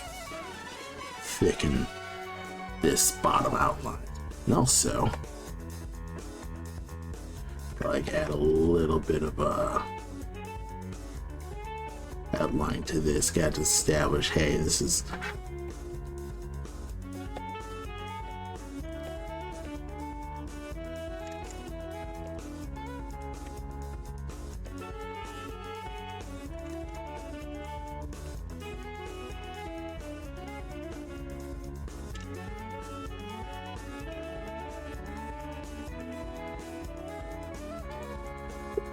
excuse me.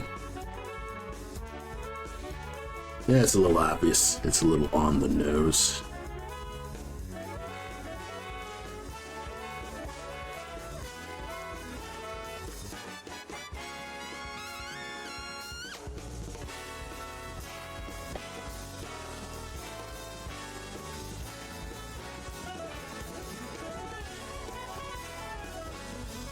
Alright, at least it tapers.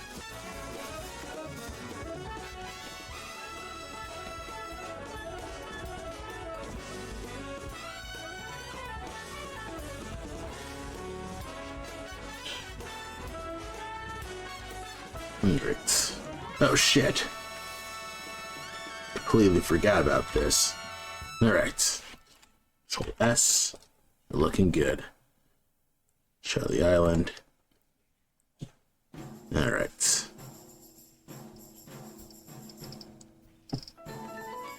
Show the backgrounds.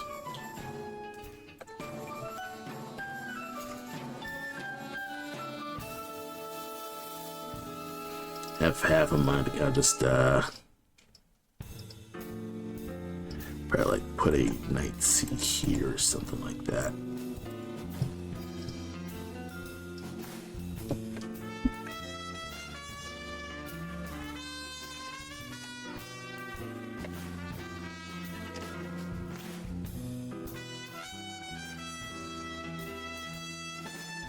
Oh, I was like wondering like why the heck isn't my thing going.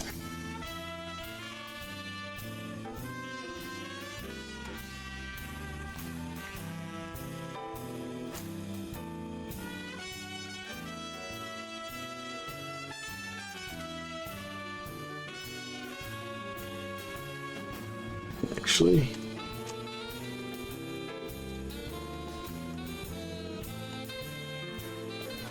let's see, kind of like fall away the sky.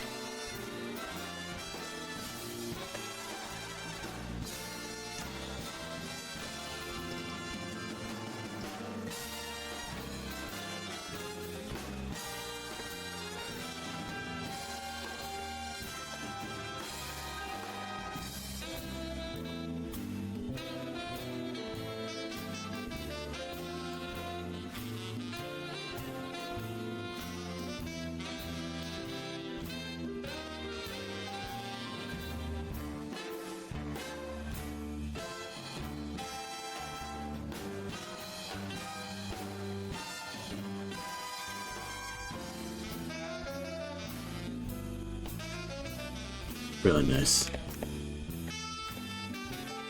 All right.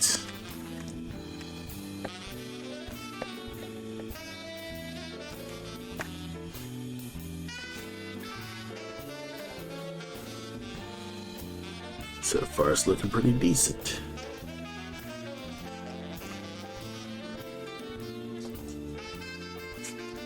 Still looks a bit of it. I'm still not as like gigantically into how the islands look.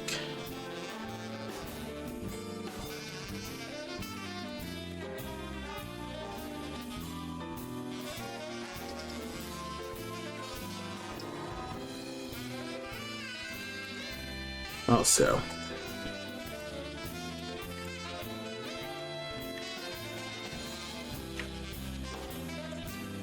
this is probably like not even gonna be helpful.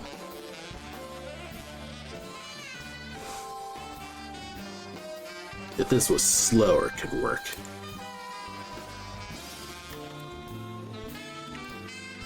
So, come on.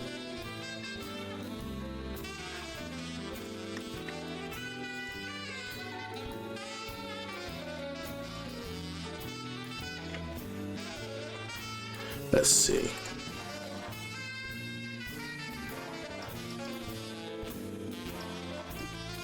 Wait, what happened? Oh, I know what's up.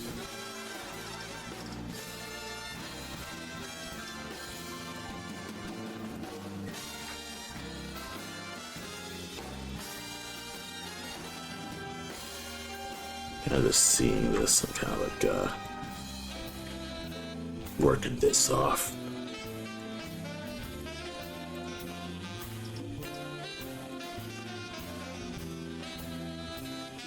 Okay.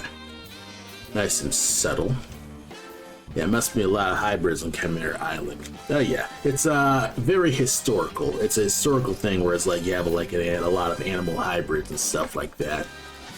And technically this is one island of many different chimera stuff. So basically it's you know, the big like dungeon temples were historic sites of where like a lot of the mythological creatures prehistorically lived. So you'll have like, you know, this island is specifically an island of owl bears, and then you'll probably have a different dungeon. Well, you have a dungeon of sphinxes, and they used to like make a society. And then you'll probably have like the unicorn society that used to be around but is not, you know, prominent in, you know, Cole's modern day. And of course, obviously you have dragons, and, you know, that's a whole like thing with that. So far it's been pretty straightforward, and that's basically the reason why Cole dungeon crawls, and, you know, that's kind of like the world building with that is. You know, you have anthropomorphic animals, and then in the past you had animal hybrids and mythological creatures and stuff like that. And obviously they have like magical powers and things like that, and essentially ends up like messing around with the world in very weird ways. And Cole puts himself to solve these problems because he ends up just, you know, in trouble with a lot of these weird mystical mysteries. So that's essentially what I'm up to with that.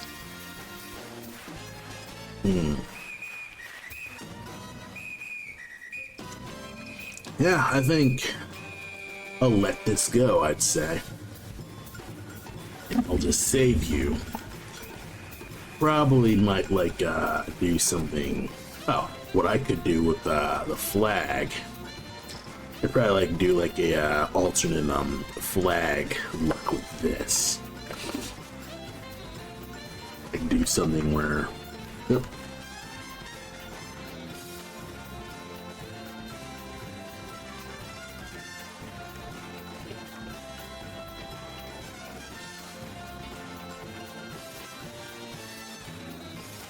Okay. I would look with this. Yep.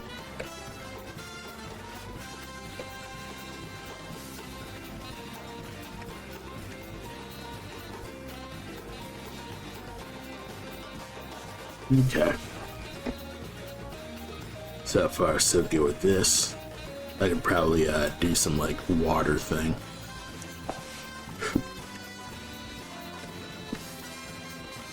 Like do something like with this.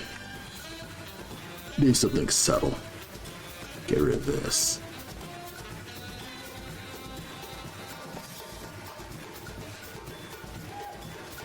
Let's see.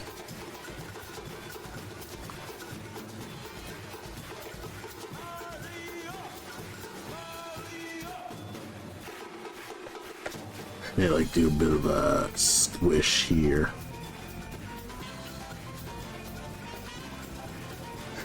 Let's see.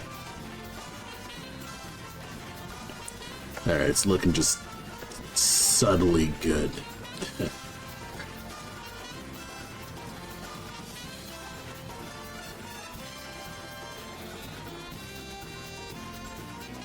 You just have these little subtleties when it comes to just doing 2-frame animations. And those little details end up like making things look much better. Obviously it like going like slow makes a difference.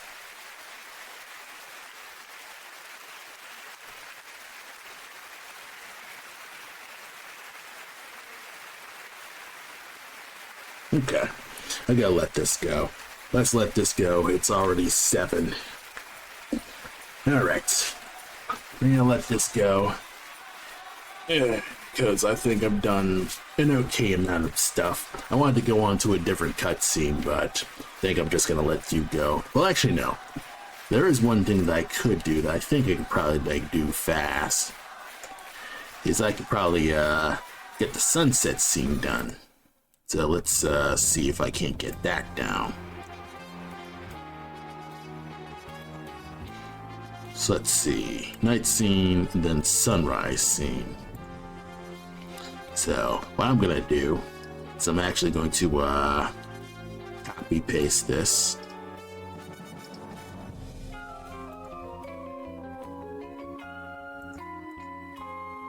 I could probably like just delete.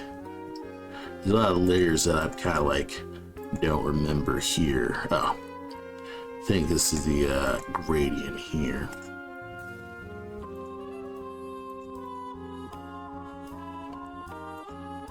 Yeah, probably like just delete. Yeah, this gradient's not really working, so we'll just delete you here. Or we'll just hide it. Day C. Let's make a copy. Damn it. Move you down.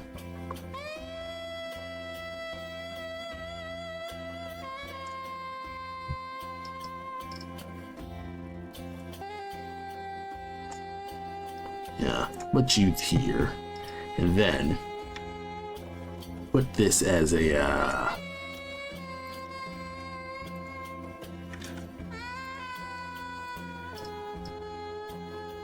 put that here. Then color this C, maybe like bright white. That'll work. I could probably like move the sun down. I could probably just dumpster this because I don't need you. This could be much thinner.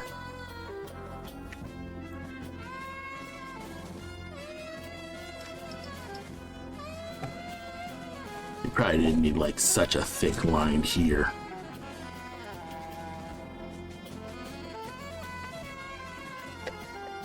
Oh, Daisy. Oh, Daisy.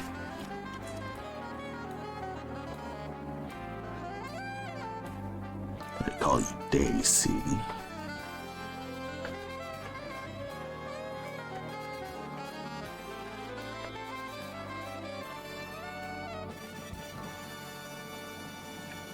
What's up here? Oh, okay. I was like, why aren't you working? Not really liking that gradient. Let's see. Ithrin.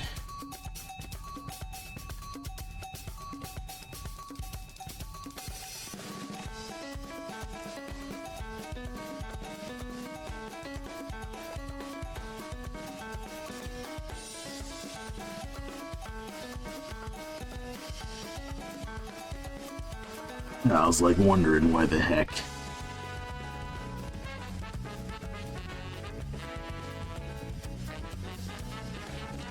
Probably just make you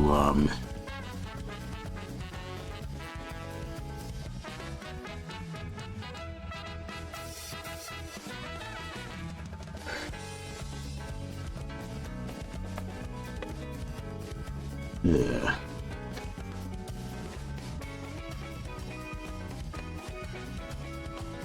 Yeah, motherfucker.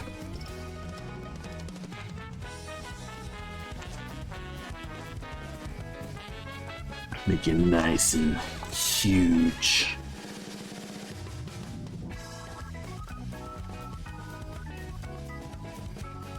No, it looks pretty good, actually. Sky gradient, it could probably be much wider. Yeah. Because I think, like, okay, controls how large it gets.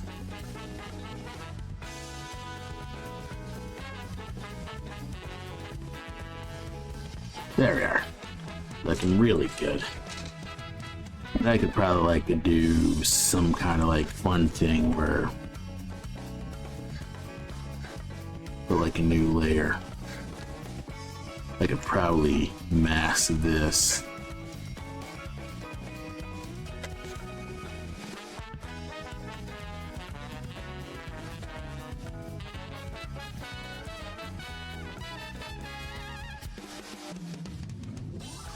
That's probably a little too much.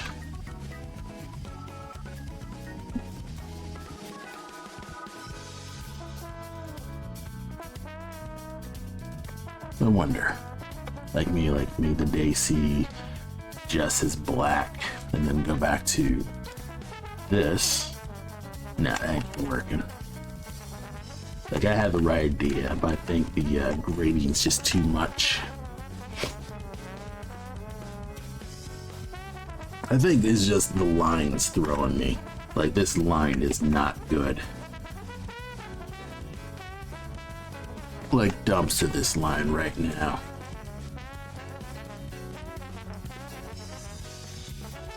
I may like do like a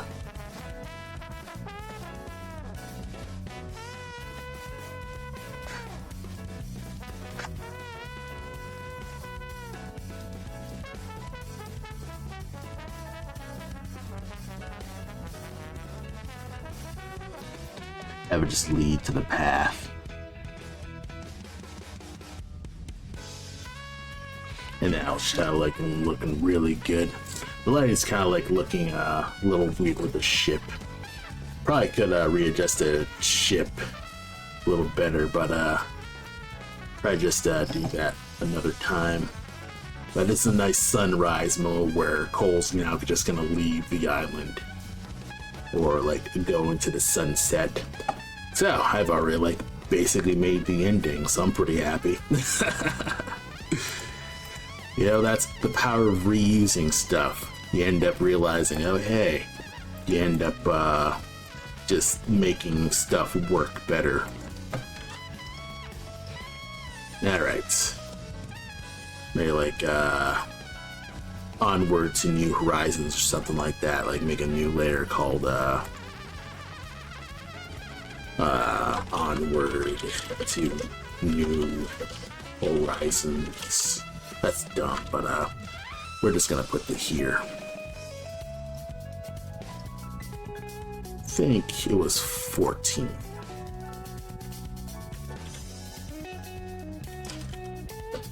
Oh, damn it.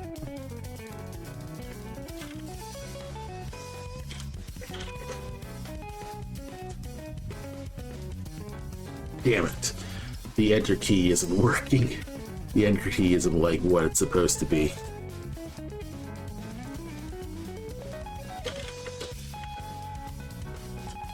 Maybe like a shift enter? Nope. Do I have to like make a whole new line?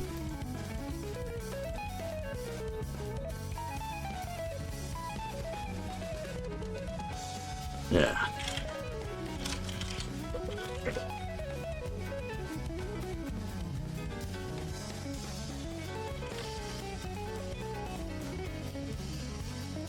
Yep, no.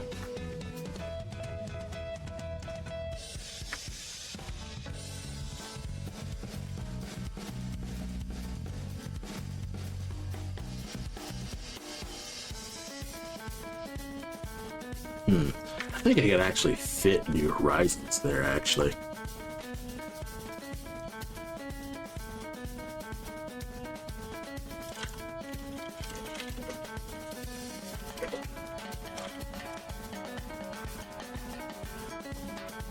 Yep, that'll work. Then I'll just delete you. Because, again, these aren't vector text, so I have to actually freaking get rid of that myself.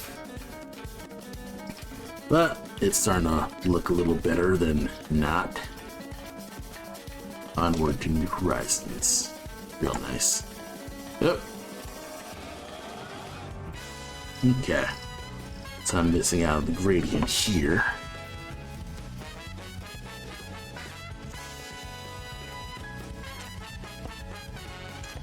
Removing you.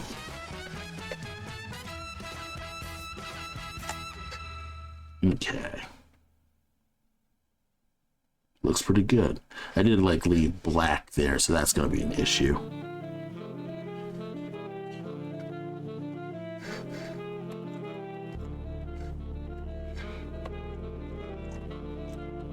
I'm nearly done letting this go.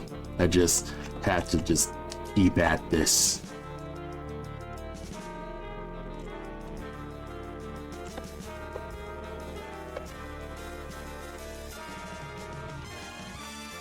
Okay.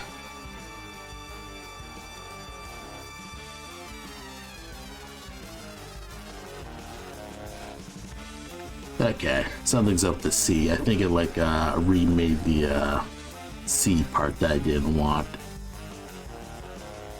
Yep, it did.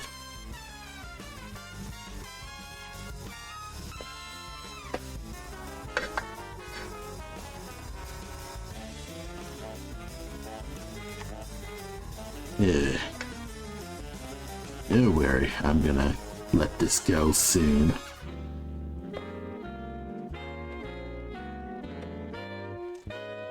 Alright, we got this. Alright, so far so good. Alright, that's good. I can actually just let this go now. Alright. Obviously there's some crust that I gotta deal with, but I gotta like deal with some of the black there, but other than that, I'd say this is a solid setup for like a beginning and an ending cutscene. So far so good. I've actually made actual progress, so hell yeah. You know? Sometimes you like feel like, oh, you have no idea how you're even gonna start or how you're gonna do it. And it's mostly a matter of just putting down lines, just seeing what will stick. So yep. So it's currently 7:30. So I've made a decent amount of progress. So I think I'll probably just take a break. And then we're going to see if we can't beat Metal Gear Solid tonight. So I'm only like out to the last like escape sequence. Yeah, having some small waves crashing on the side of the ship. That could work. Like have some like little things with that. That could work. Like have like a little like white. Oh wait, I know what yeah. Well, where's the okay, now I'm gonna have to like duplicate you. Probably like day shop ship. Because I think I know what I can do with this spot actually.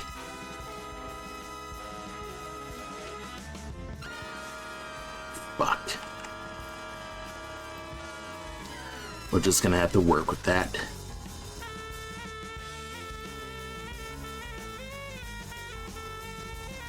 Yeah. We can make this work.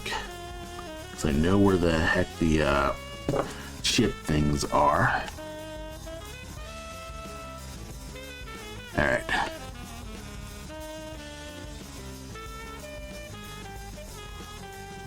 Well, it's not like exact, but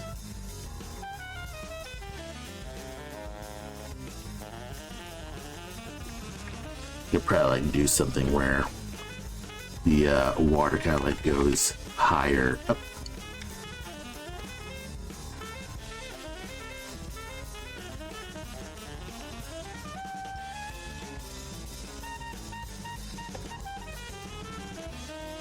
Like the water like goes a wee bit higher.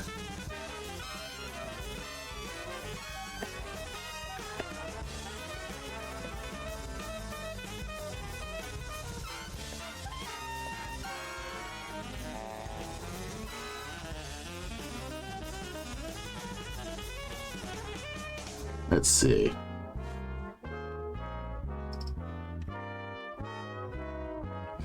Probably like a few in the back as well, and then that'll be more than enough.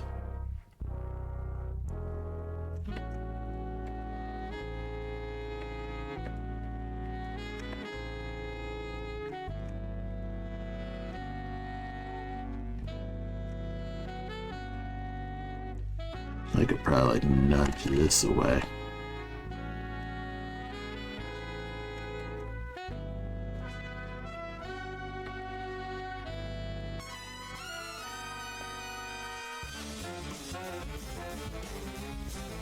No.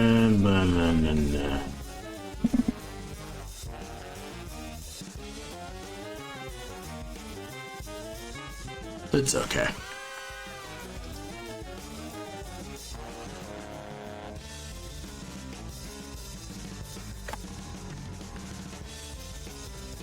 like have some little ripples.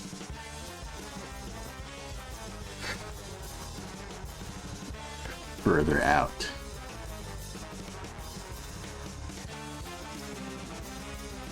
Okay, that's looking better. So far, so good. Yes, looking much better. And of course, there's still the black crust. But I'll just have to let that go and just take a break from working on that and just work on it tomorrow. I'll probably like refine it when I do some more stuff. Anywho, I'm gonna take a break, and then we're gonna try to finally beat Metal Gear Solid 1. Stay tuned.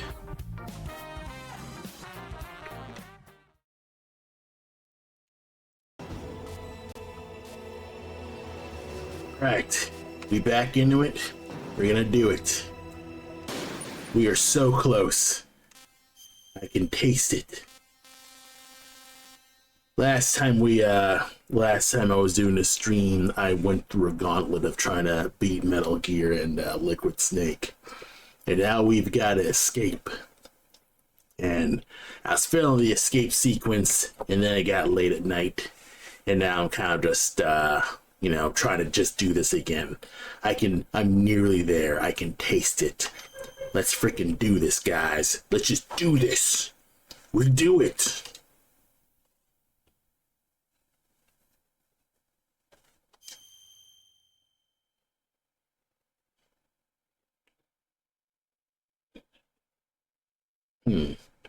Now, Liquid still stands strong aside Snake, who successfully destroyed Metal Gear. Liquid, with all resentment, challenges Snake to a final battle on top of Metal Gear.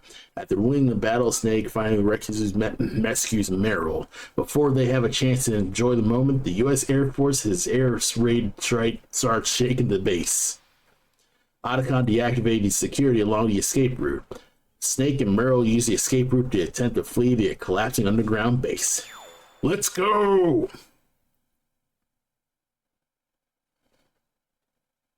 We doing it. Hurry!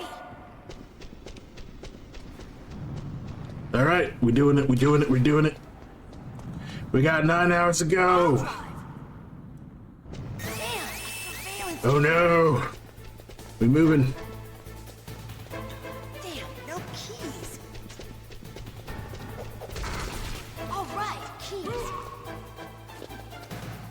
Yeah, come on. Oh, you mother. Yeah. Snake, jump in.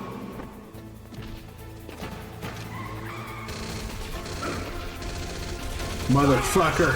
Your weapon button. Shoot him, Snake. Ah. Come on, turn. Turn, turn, turn, turn, turn.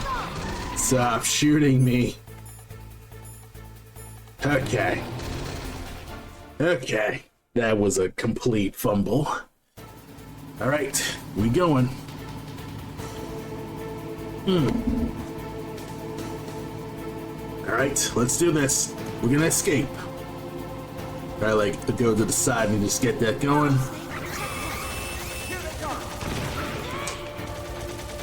We'll never make it. Snake, clear a path. Come on. Okay, Snake, let's go.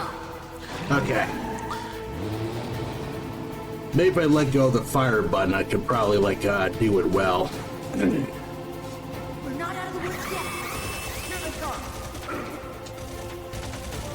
We'll never make it.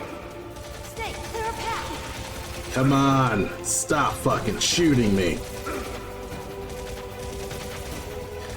The one thing that just sucks is this rotation feature. Yeah, come on.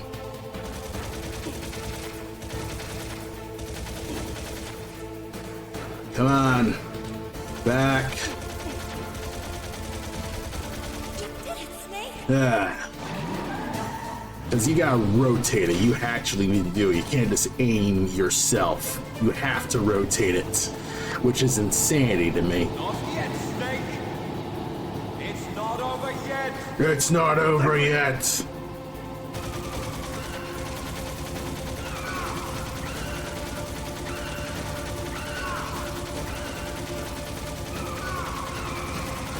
Come on, you mother...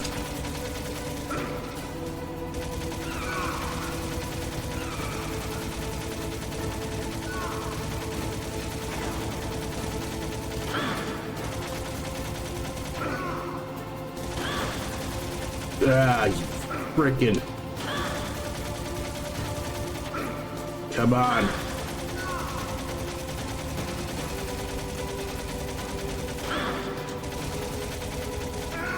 Ah.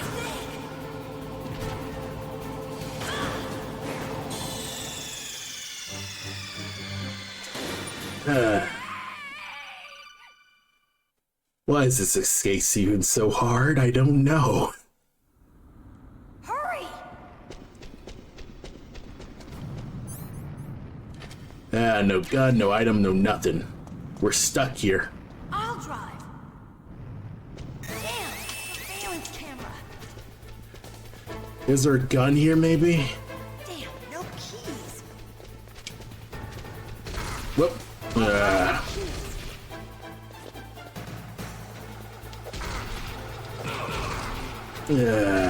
Come on. Jump in. Fire that machine gun with your weapon light. Shoot him, Snake. Snake, hold on. Fuck's sake, this guy.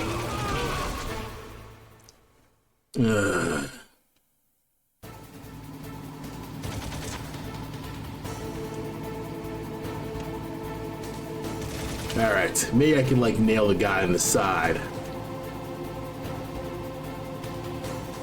Uh-oh, Snake. Here they come.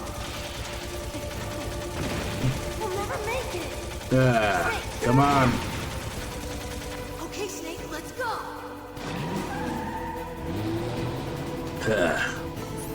Am I good? Halfway thing. You know what? Fuck it. We're just gonna refill. We're not out of the woods yet. Here they come. We'll never make it. Snake, clear a path. Ah, you son of a... Ah. You did it. Ah, this feels so slippery.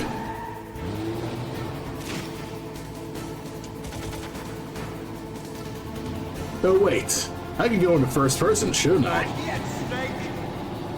It's not over yet. Liquid.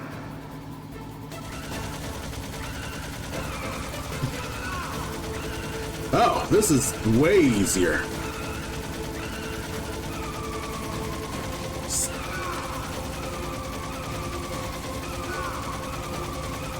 Like, why did I do this in the first place?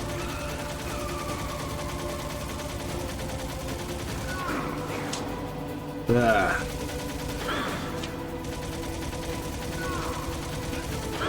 Ah.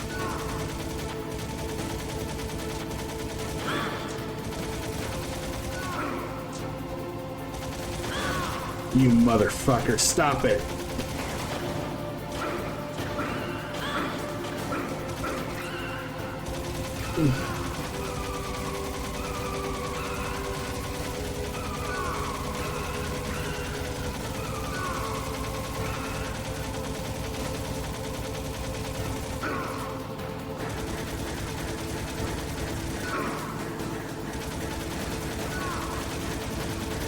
Oh, I'm having an easier time actually shooting them by actually going to first person.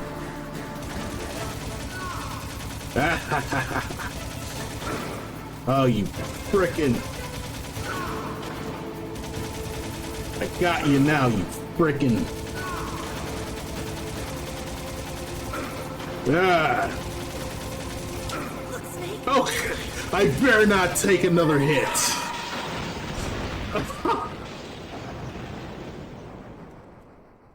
I did it! We did it!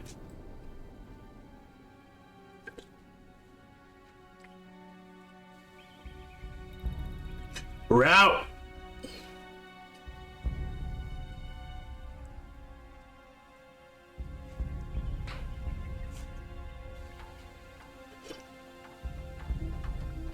Meryl, Uh, are you okay? Yeah, Just a little shook up. Meryl, can you move? It's no good. I can't move. What happened to Liquid? Uh-oh. I can't I see hope him he's either. dead. Because I don't think I can take any more hits. Liquid's dead. Uh-oh. Snake! Ah! It's not over yet, Snake.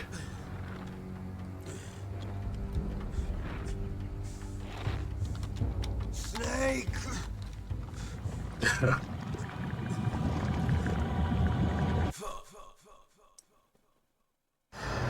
Oh, Fox, die!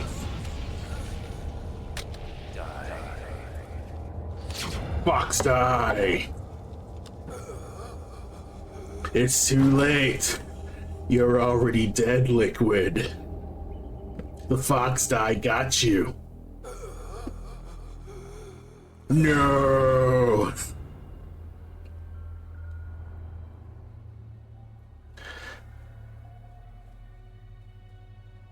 If he's dead, that means... Don't say it, Snake. That means Snake might die too. What happened to the air raid? No stealth bombers in sight. Snake, can you hear me? Colonel. Are you okay? Colonel, what happened? The Secretary of Defense has been arrested. Early Oh. retirement. Oh. Arrested. I was able to get into contact with the president. Oh, Medical shit. care, the training exercise, all of it. It was all the Secretary of Defense acting alone. Wait, what? What happened to the air raid and the nuclear strike? The orders were rescinded. Oh. 117s and the B-2 Spirits have returned to the base. Once again, I have complete authority over this operation. Oh. I see. Washington isn't stupid enough to use nukes to cover up a few secrets. I wonder about that. In any case, the danger's over. Oh, you. Oh, this is kind of dated right You can now. rest easy. Meryl's fine. Really? Thanks. Thank you, Snake. Snake, I'm sorry. I kept a lot of things from you. It's okay, Colonel. Snake, I'm not a colonel. Aw. Oh, that's right. I've got a present for you. There's a snowmobile close to you. Mei Ling saw it on the satellite photos. This time of year, the glaciers are pretty calm. Oh, You should Attica be must have right left out that. there. I'll bet the boys at the DIA and the NSA never expected you to come home alive. Me neither. I better not show my face around here. No danger of that. You two officially died after your Jeep sank into the ocean. Oh. That's not too far from the truth. Also, there's a helicopter waiting for you on Fox Island. Dr. Hal Emmerich should be somewhere on the base. I want someone to bring him in. I understand. Leave it to me. Okay, Roy. Are you gonna be okay? Don't worry. I've got an insurance policy. A hard copy of all Mei Ling's data. As Nice. long as I've got that, you, me, and Mei Ling will be fine. Nice. Battery on these nanomachines will run out soon. They won't be able to follow us. I guess we won't meet again. Don't worry. I'll pay you a visit sometime. Really? That's true. Look forward The to that. last time Snake and the Just Colonel tell me one Campbell thing. actually see each other is until Metal Gear Solid 4. Meryl will be fine. She wasn't included in its programming. What about me? It killed Liquid. Naomi said that she wants to talk to you face to face about that. How is she? Don't worry. Mei Ling is with her right now. I'm switching over to Naomi. Snake, it's me. Naomi. I heard about my brother. Oh. I'm sorry. But he had one last message he wanted to say to you. He told me to tell you to forget about him and to go on with your own life. Frankie said that? Yep. Yeah. Right before he He got also said stomped. he'll always love you. Naomi, your brother just saved you, me, and the whole world. I mean, I Fought with guess. every ounce of strength in his body. Maybe. I mean, he now got he's finally found some stomped. peace. I did most of the He work. wasn't really my brother anymore. Ever since he fought with you in Zanzibar, he's been like a ghost. A ghost looking for a place to die.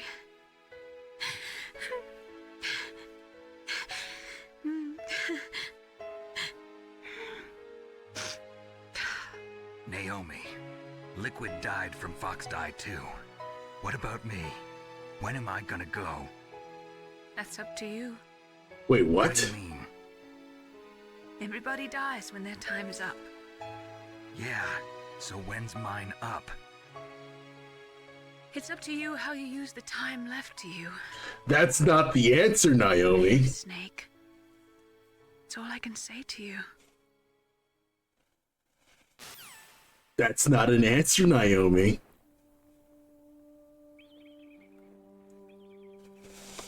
Each person is born with their fate written into their own genetic code. It's unchangeable, immutable. But that's not all there is to life. I finally realized that. Yeah. I told you before, the reason that I was interested in genes and DNA. Because I wanted to know who I was. Where I came from. Yeah.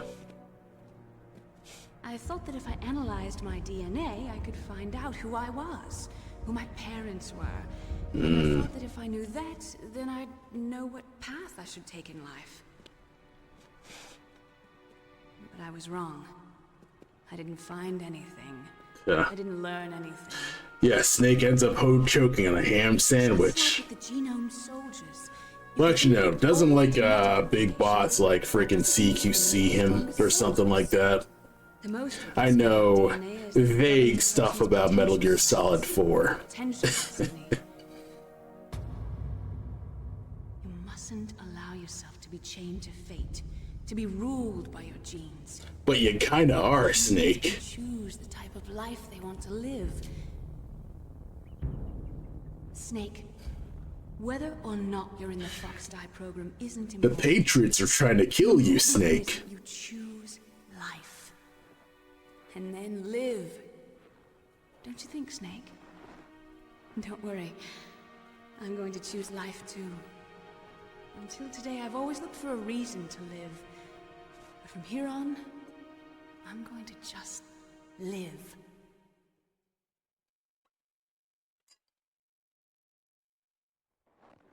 Genes exist to pass down our hopes and dreams for the future through our children. Genes and memes. Living is a link to the future. And How nanomachines. life works. Loving each other, teaching each other.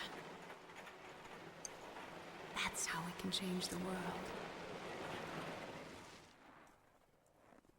I finally realized it.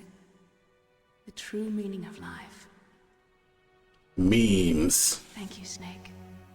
Dank memes.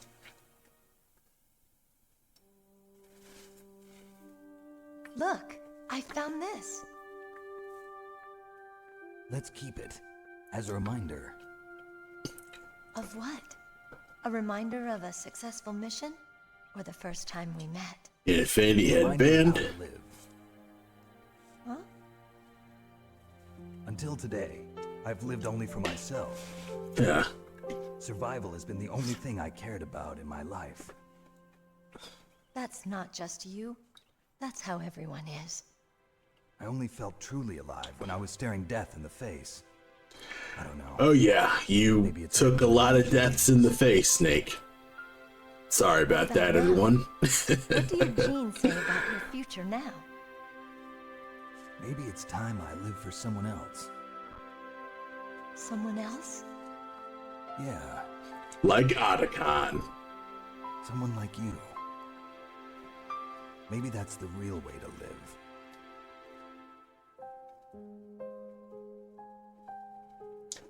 Now you just live with Otacon now.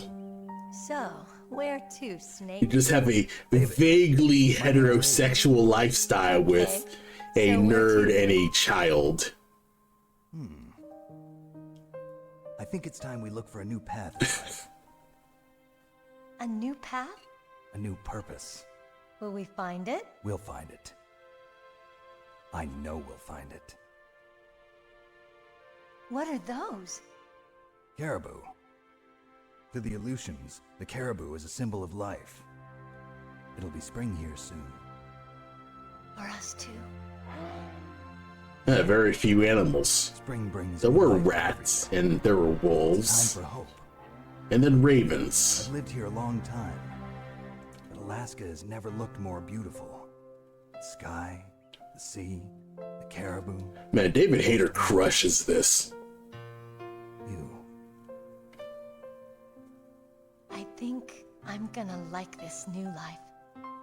Come on. Let's enjoy life.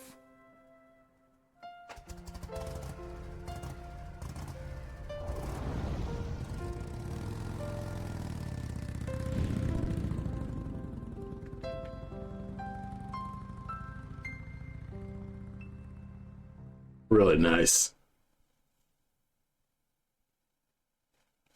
In 1980s, there were more than 6,000 nuclear warheads in the world at times. Total destructive power amounted to 1 million tons out of the Hiroshima bomb. In 1993, DART 2 was signed, and the United States and Russia agreed to reduce the number of deployed strategic warheads. 2001, crap, I can't read that fast. 1988, 260 warheads in the world. Yep. I don't know how much that is now, but, you know, it's probably still that amount. But yeah, I think that's Metal Gear Solid. Ain't that sick? Ugh. So if I wanted to review this game, I'd probably give it a, I'll give it an 8 out of 10, because I'd say there's a lot of moments where I got a few cheap deaths due to the top-down camera, and the last gauntlet of actually like getting through, you know, like the last few bosses was kind of hell to get through. But I feel like a lot of that, overall, I feel like a lot of those were just me not being familiar with the Metal Gear Solid series. I think if I did a second run, I could probably do way better. Because, you know, it was just me getting used to the controls and kind of like doing stuff that I didn't know that I could do that is, you know, not much as me. Especially that like first person thing where I was like using the turret gun, but I was struggling to actually use a turret gun and aim when really I should have been doing the first person thing. So stuff like that wasn't super explained to me, but it's like I kind of like figured it out on my own. But overall, like, I mean, things work, and you know, this is a solid game. I can see why people really like Metal Gear Solid 1 specifically, though I'm sure, like, you know, it gets better for the future games and stuff like that. But I'd say in terms of an early PlayStation game, holy cow, it absolutely like slaps. But yeah, I'm pretty happy with what I did. I don't know if obviously I'm gonna play Metal Gear Solid 2, of course, but probably not like sometime within, like, I guess the next month or so. Probably gotta take a break from Metal Gear, probably play other stealth games. I do own Thief, so I'll probably play that for my next game. I also still have a 6 I still need to play at the moment, so that's kind of like there. And you know, I'm playing these games just to kind of like understand like how stealth gameplay could go, and that way I'll at least know what the hell my programmer's talking about when it comes to his weird Metal Gear references. So that's kind of just one of those things that and I mostly like playing these games to kind of just understand. But other than that, you know, it's been getting me to actually play games and stuff like that. I have been playing Ghost Babel on the side. Would I ever play the original NES Metal Gear? Yeah, I am playing the original. I am playing Ghost Babel on my emulator handheld, and I'll probably play the NES Metal Gear, off stream, but I might play the MSX and Metal Gear on stream, like you know, Metal Gear 1 and Metal Gear 2, because that's in this collection. You know, it's also kind of funny because the NES Metal Gear is actually on this game, on this Metal Gear collection too, so that's kind of fun stuff. So that's kind of one of those things where I'll probably, I know I will play the MSX Metal Gears before playing Metal Gear Solid 3 though, just so I can just get everything in context before, you know, kind of just understanding what's so exceptional about how Kojima kind of like sets it up. And obviously I want to at least play Metal Gear Solid 5 because I own Ground Zeroes and I own 5, so I've actually owned this before I got the collection, but I never played it because my machine couldn't play it before I got a graphics card. But obviously now that I have a graphics card, I should be able to play now, so I will play all the series sooner or later. I know that for sure, because I do want to continue on. You know, it's gotten me hooked, so I'm pretty happy with what it's offering. Metal Gear is worth the hype, I'll say that much. So, you know, it is what it is with that. So that's some fun stuff, and obviously, you know, I'll understand the silly memes and stuff like that. I think I'll watch Metal Gear Awesome again just so I can really see what the heck the fun. Maybe Metal Gear Awesome's funnier just for actually playing Metal Gear, because I'd say my first ever encounter with Metal Gear was Metal Gear Awesome. So that's kind of just one of those things where I understood Metal Gear through osmosis.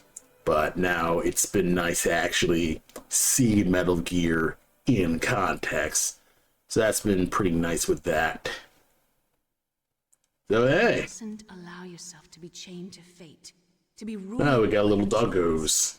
Humans can choose the type of life they want to live. The important thing is that you choose life. And then live. Now I'm gonna put a bullet in my head, cause Fox die. Also, I have a mustache. Yes, sir. The entire unit was wiped out. Those two are still alive. The Vector? Yes, sir. Fox die should become activated soon. Right on schedule. Yes, sir. I recovered all of Rex's dummy warhead data. How'd you get it? No, sir. My cover is intact. Nobody knows who I really am. Yes, the DARPA chief knew my identity, but he's been disposed of. The diaper chief. The inferior one was the winner after all. That's right. Until the very end, Liquid thought he was the inferior one. Yes, sir, I agree completely. It takes a well-balanced individual such as yourself to rule the world. No, sir. No one knows that you were the third one, Solidus. Oh, What should I do about I didn't know they actually like established Solidus just right from one. I'll keep her under surveillance. Yes. Thank you. Goodbye, Mr. President. Oh my god! Oh my god! Oh, okay. So how'd I do? Let's see. On normal difficulty, 15 hours, incredible. I saved 32 times, continued 120 times, got saw 43 times, killed 84 enemies, used 40 rations, and got codename Elephant. I think that's probably a really low rank. Special items bandana. Yeah.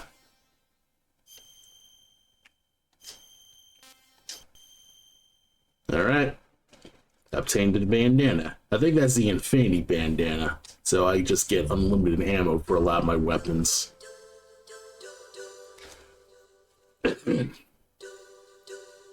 I might try out the bandana a little bit just to see how it works.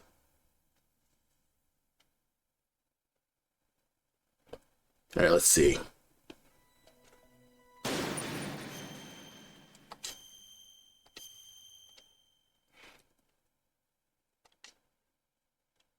New Game Plus, we're doing it.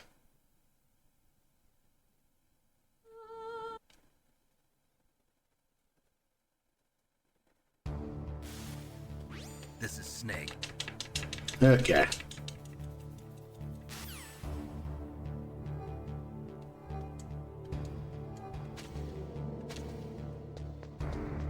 Oh, there's some stuff underwater. There was an extra ration in there I didn't even know.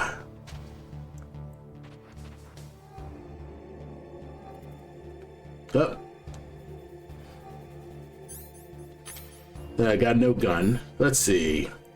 With the word limitless written on it. Cigarettes.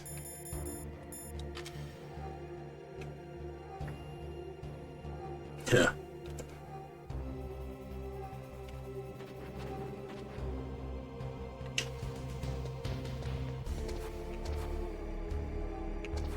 All right, you see me?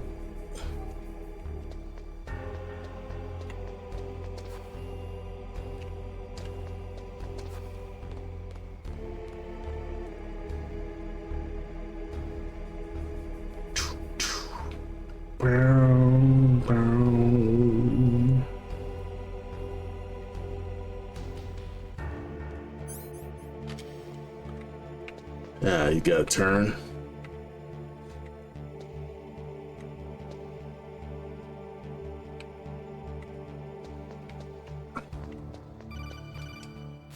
All right. Snake.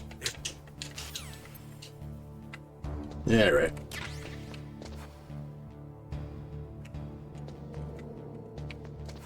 Okay, we wait. I want to see. I want to at least get a gun so I can get the bandana.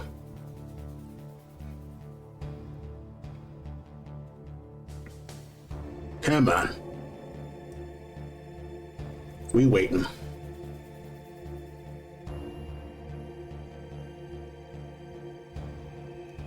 Come on. So I guess this entire sequence is just waiting for the opening credits.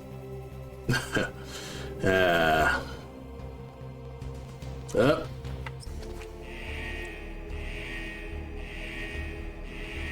You know, it's kind of funny. Like, this is well into, like, their actual vision. Yep.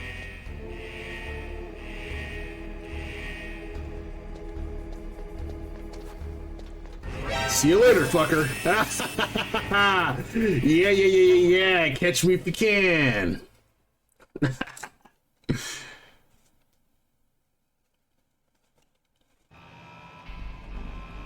Yeah, they know I'm here. Yeah, we'll skip that.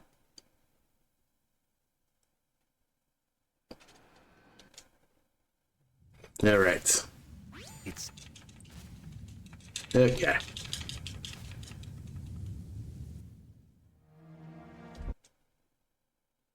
All right. We're just seeing some crazy stuff here. Oh, this entire thing took place in 18 hours. Insanity. Solid Snake is fast. But actually, arguably, I beat this game in 15 hours, so I mean... Huh. Your radar isn't a... Yeah. Okay. Yep.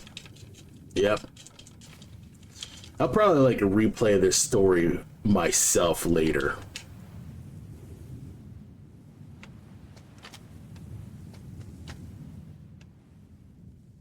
Okay.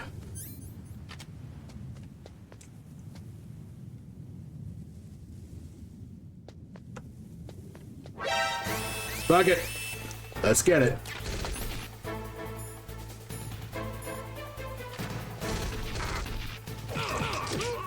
See ya.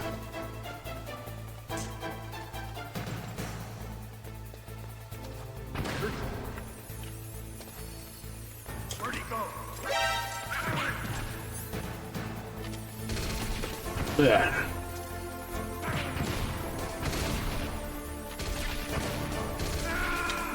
Ah, damn it.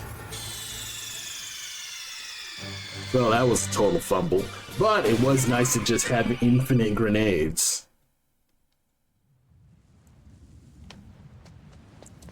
Alright, let's keep on fumbling around.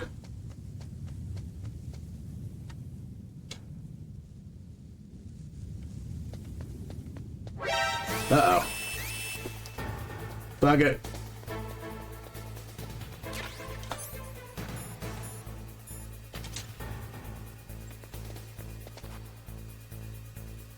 Come on, do it.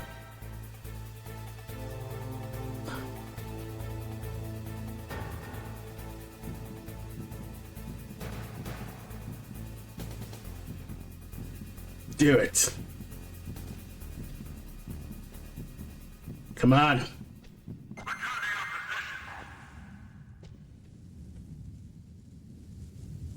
Oh. Crap.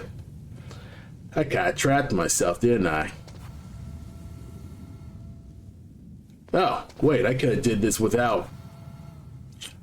I could have did this without the chamfer grenades.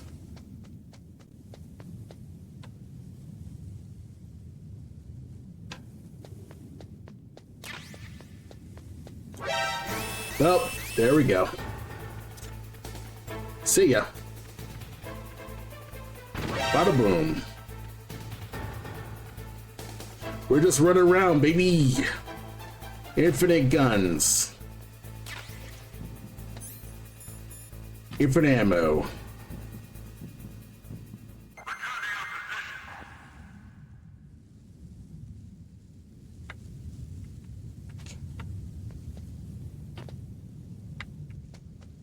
All right.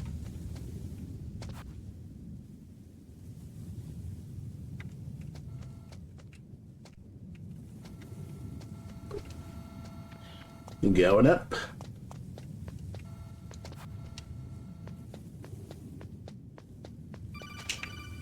Going in. See, things are going way smoother because I actually know what I'm doing.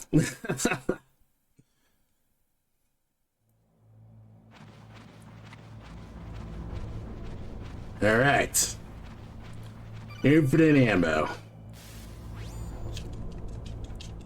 I know who you are, Miller. You can't lie to me. All right. They go like get into a firefight and then we'll probably just wrap this game for now.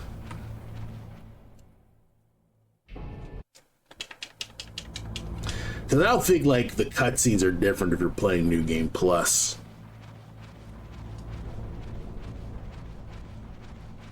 Yeah, I don't think the cutscenes are that different if they're playing New Game Plus. Nothing new. Also, I noticed that I didn't encounter any water. Oh yeah, because I didn't go through the other vent.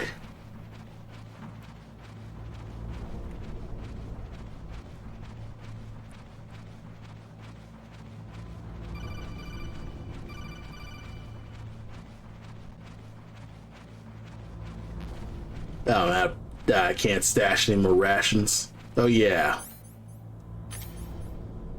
Oh yeah, I can only stash 2. Okay.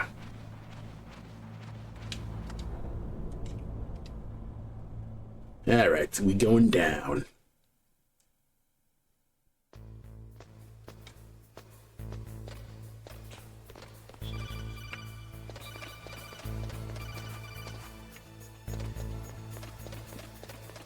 Oh yeah, don't have a key card, so I can't really do anything.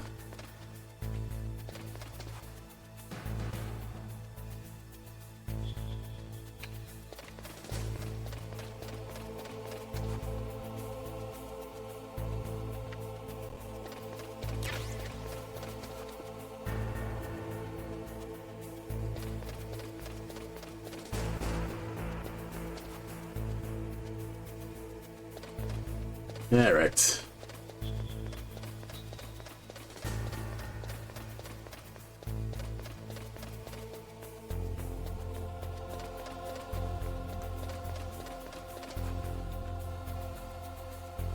Just need a key card.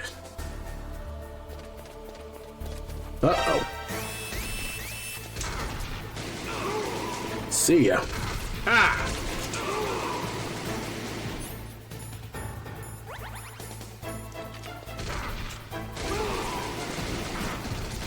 Infinite ammo. Ah, it still didn't work. No amount of ammo can actually make up for the fact that I just yeah, no amount of ammo will actually make up for the fact that I just suck at aiming. All right. Since I didn't know I was gonna beat Metal Gear so fast, we're actually gonna play one more game, and just play one more game before it hits 9. So I'll take one more break, and then we're going to play a game that I actually, I'm gonna be new at, and just see how that's gonna go, just to try it out. So I will be right back.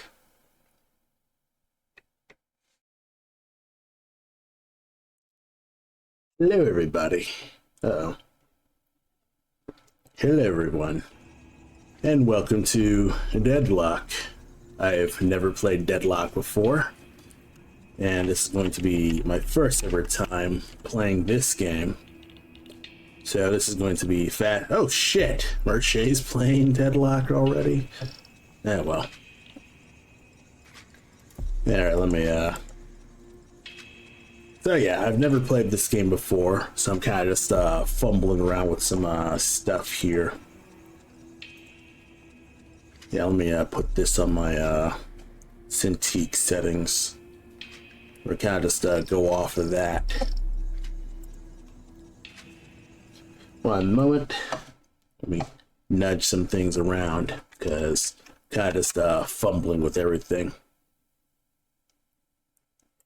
Oh, you dropped in and saw I was playing Metal Gear Solid again. Oh yeah, I beat Metal Gear Solid, so, everything just went smooth. I realized that I should have went the first person mode for that escape sequence, so that way I would actually be able to kind of just figure things out with that. So now that I beat Metal Gear Solid, I'm now playing Deadlock. So I got invited to play Deadlock. I got an invite, I found an invite probably last year, and I didn't know. I didn't even know that I got one. So it's kind of just fumbling around with that. So kind of just I'm playing Deadlock. I've never played a MOBA game. So I'm kind of just playing this with my trackball mouse, so I'm gonna completely suck at aiming.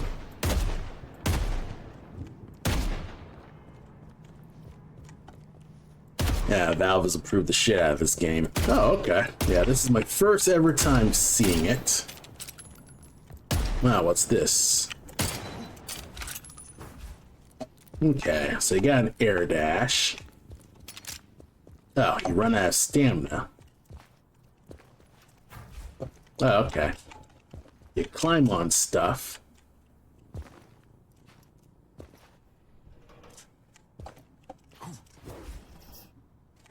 Okay.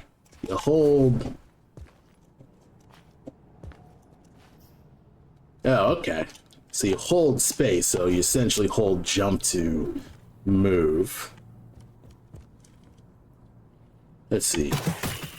Ease the, I don't know what that actually does.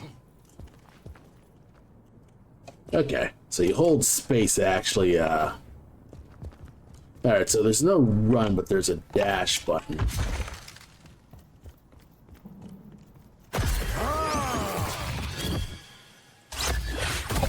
Ah, okay. Alright, so you have like different cooldowns. Ah, okay. I'm coming for you. Ah, okay. It's you or me. Siphon life. Fascinating. Ah, how come I keep missing them? Ah, okay. Right click does that. Okay, going in. Alright, middle click does this. Okay. So yeah, this is... The last Valve game I played was Team Fortress 2. And I've kind of just been fumbling around with this. And what's this? Okay. Oh, Q is to use the last thing you did. Let's see. E throws a thing. I don't know what E does. Q to melee to talk. Q melee to toggle fast cooldowns and stamina. Ah, okay.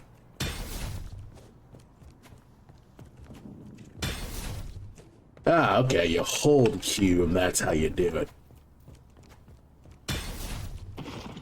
Ooh, okay. Alright, so this is completely different from Team Fortress then.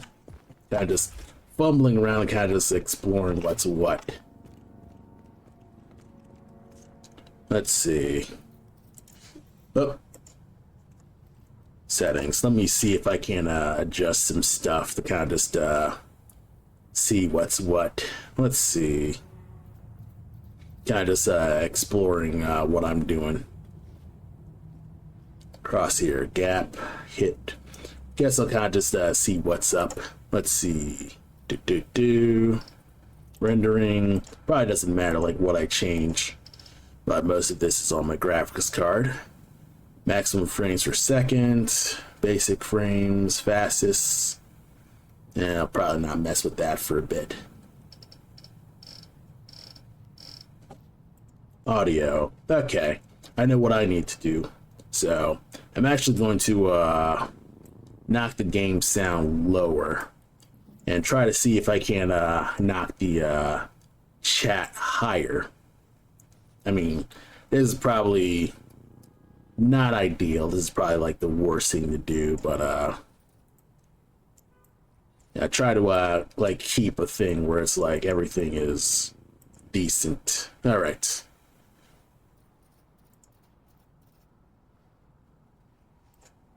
Echo.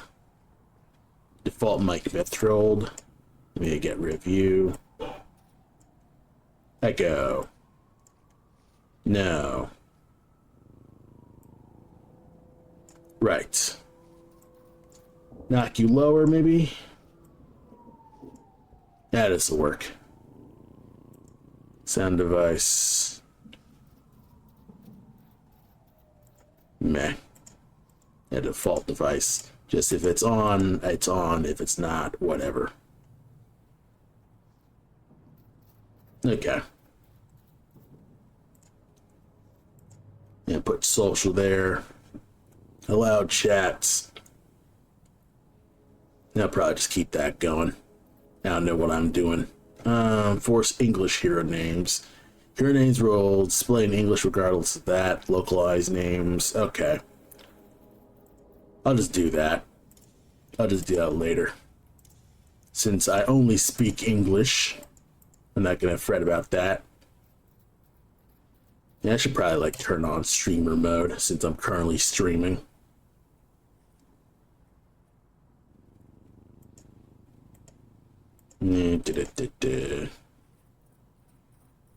Keybinds. Alright, what are the actual controls?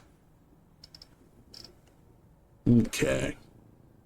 Jump, mantle, whip. Probably don't need to worry about half this stuff yet.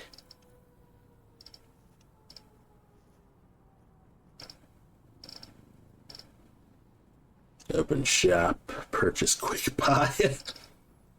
Chat wheel, controller. Yeah, well, let's actually just exit this and then just get back to actually playing the game, huh? All right, teleport to sandbox.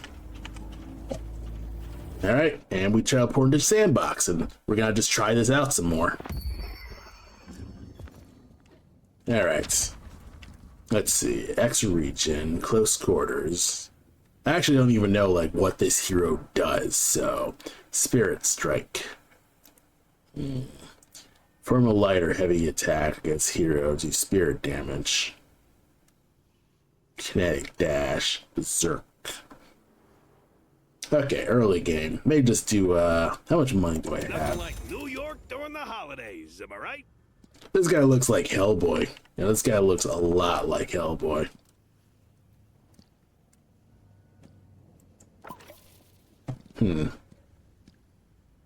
Let's see the abominable snowman take a bite out of you now. Okay. Rebuttal. Successful parry. Heal yourself. Okay, spirit boost.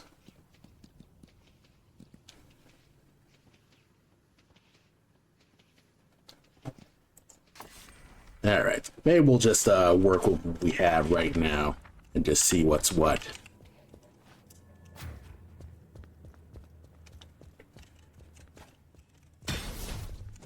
Okay, I don't know what that actually is. What on earth is... Oh.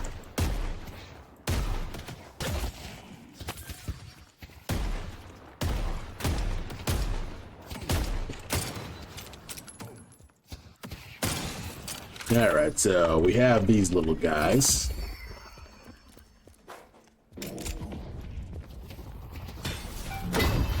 Okay. Alright. Alright. So I just have a basic shotgun.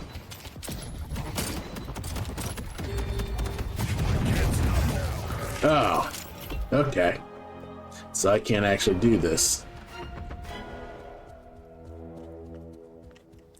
Who's this? I guess it's just a vague player.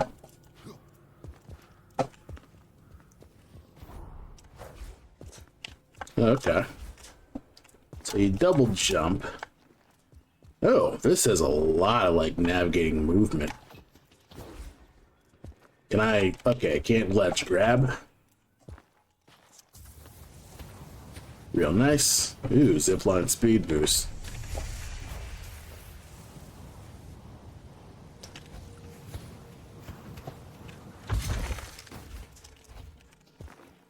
Wait, how do you...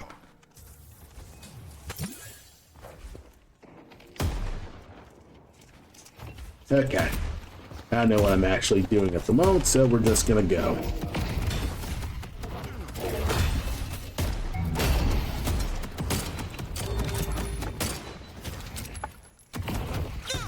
Ah. Okay. Extra spirits. What does spirit do? Is there like a wiki or something like that?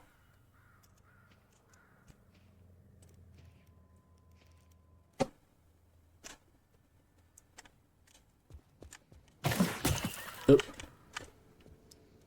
Yeah, they're like a little thing that kind of just says like, hey, what the heck does half this stuff do? Nothing. I guess I'm just gonna talk about just my basics. Let's see. Okay, beginner Abrams build. Okay. For new players, vitality, melee. Ah, okay. So I go for the close range. Well, I don't know about you, but when I hear a strange man is breaking into homes in the middle of the night, I want to be prepared.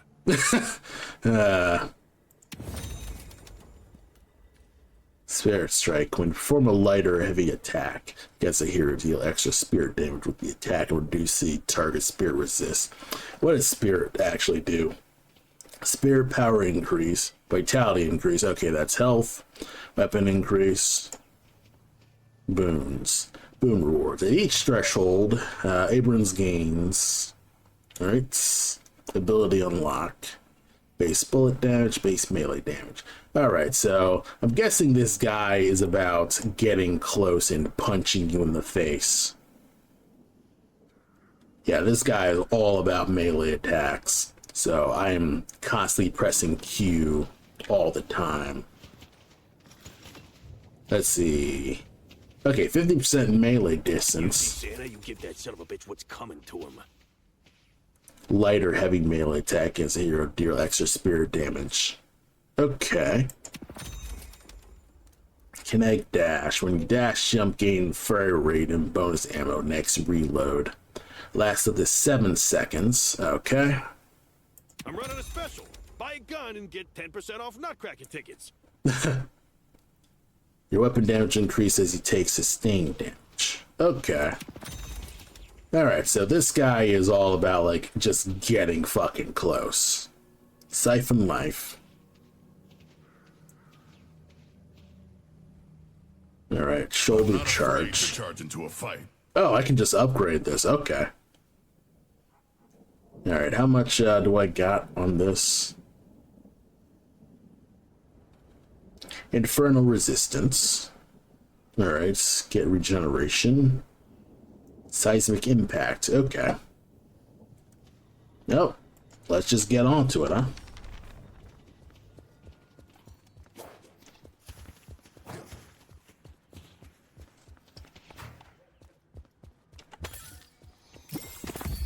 Receive the blessing of the Amber Hand. Okay. Alright, see ya.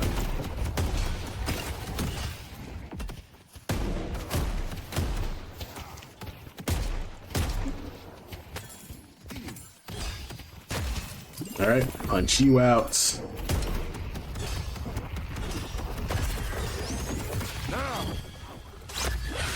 Gotcha.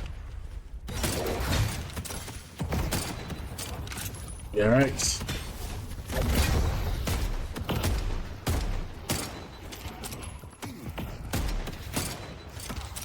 Yeah. You're probably not important. Ah, knocked my shit out. Okay. I actually don't even know what I'm playing. Also, shooters are not my thing.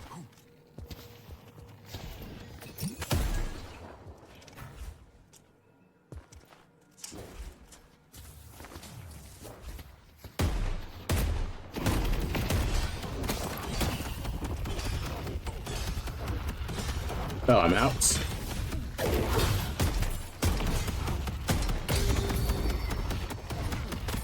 Alright, how do... Okay. Alright, this ain't working.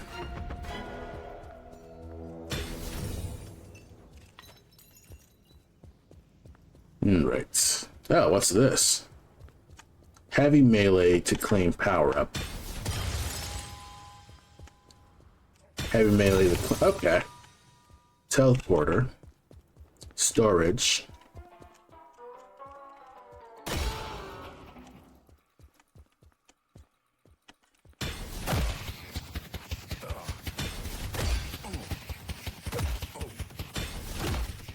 I guess they fight you.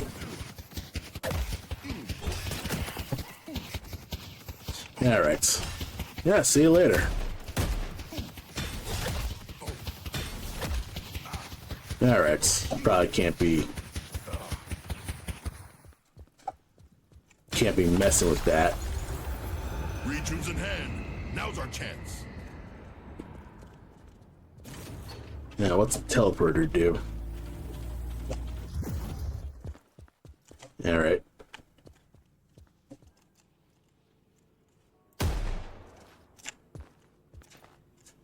Alright, so there's no crouch jumping.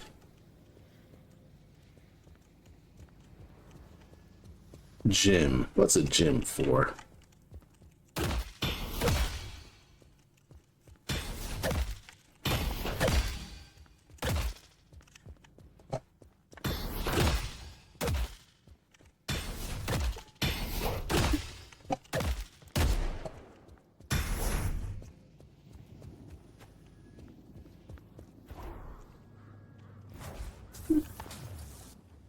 Now, what's this?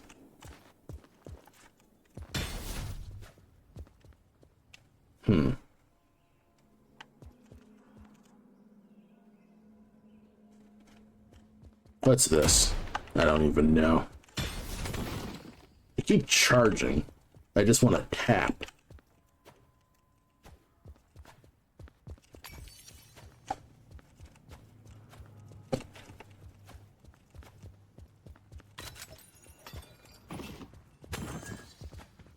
Okay.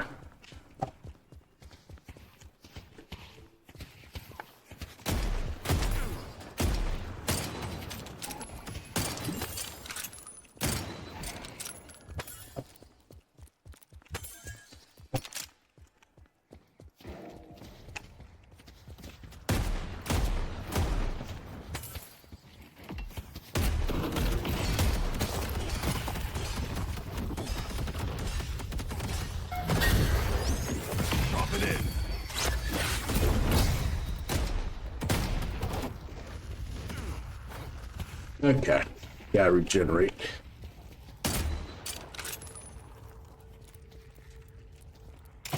Is there like an active like reload or anything?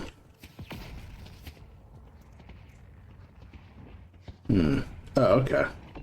They try to step to me. Go to siphon up.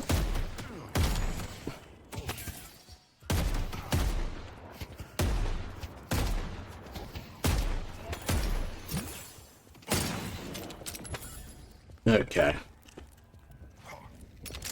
What does Siphon Life do? Drain health from nearby enemies in front of you, dealing... Okay.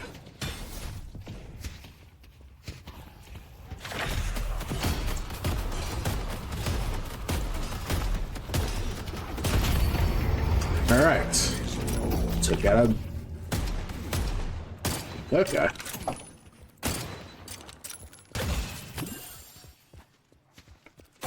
Alright, took you out. Alright, so what happens if I just enter this gate?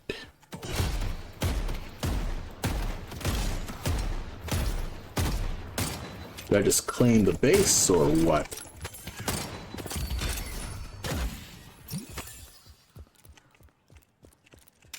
So this is a tower they gotta, like, capture? Like, how do I do this?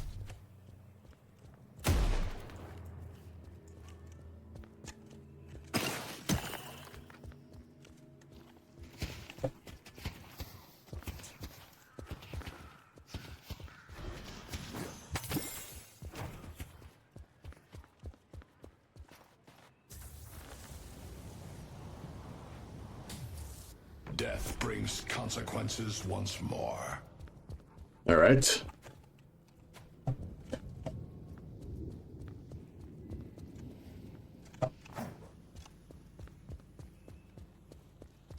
Hey, what's up? All right, so what's this guy doing?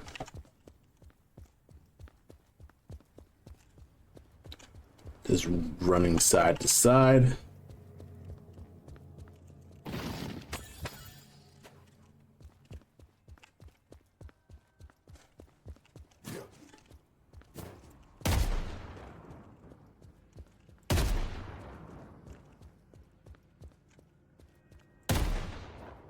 Okay.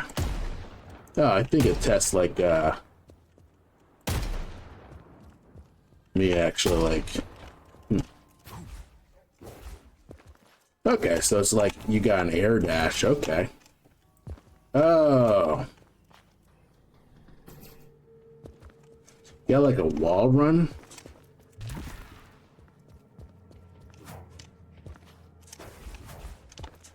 Real nice.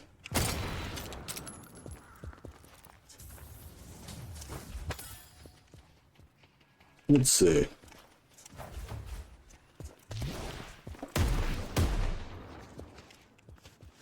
All right, so you can wall jump.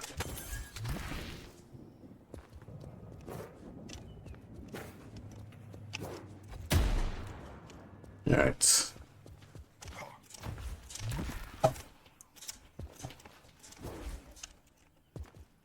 Oh, what's this? Ah, okay. Man, this still looks like fascinatingly different. York. Press space to ride.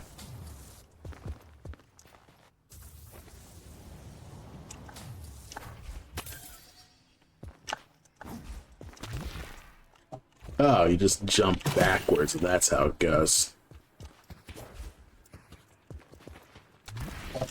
Okay. Let me, So there's no running, just more dashing.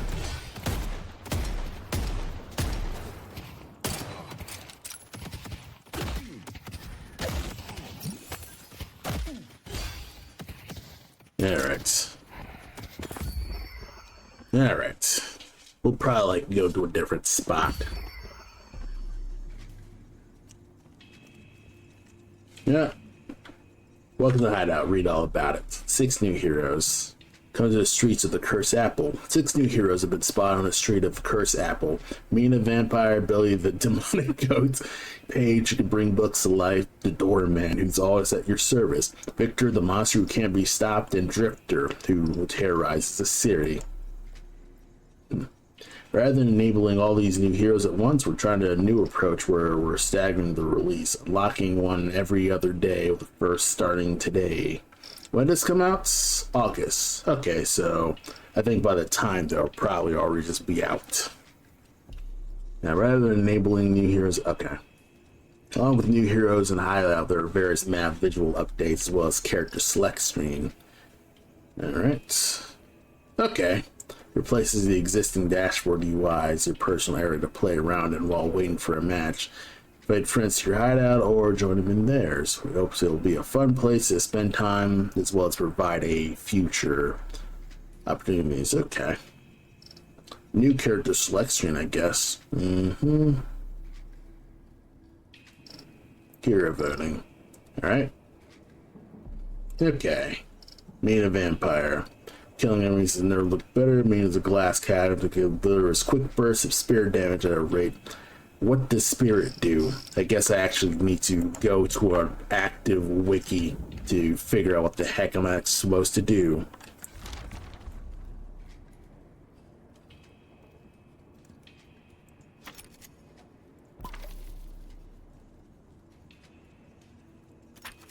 Okay.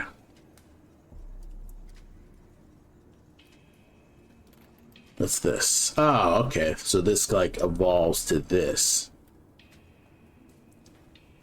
Okay.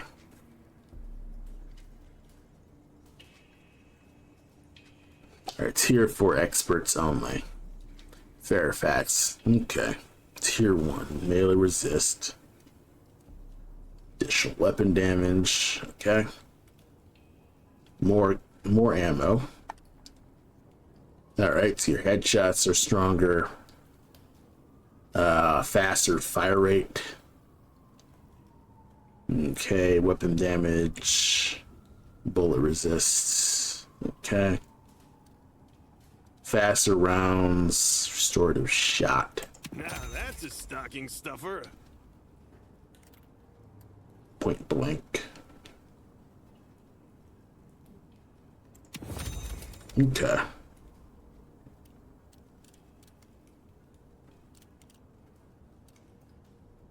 Ooh, active reload. When reloading, press R during the highlighted portion to instantly finish your reload and grant you fire life, bullet life steal, and movement speed. Well, I don't know about you, but when I hear a strange man is breaking into homes in the middle of the night, I want to be prepared.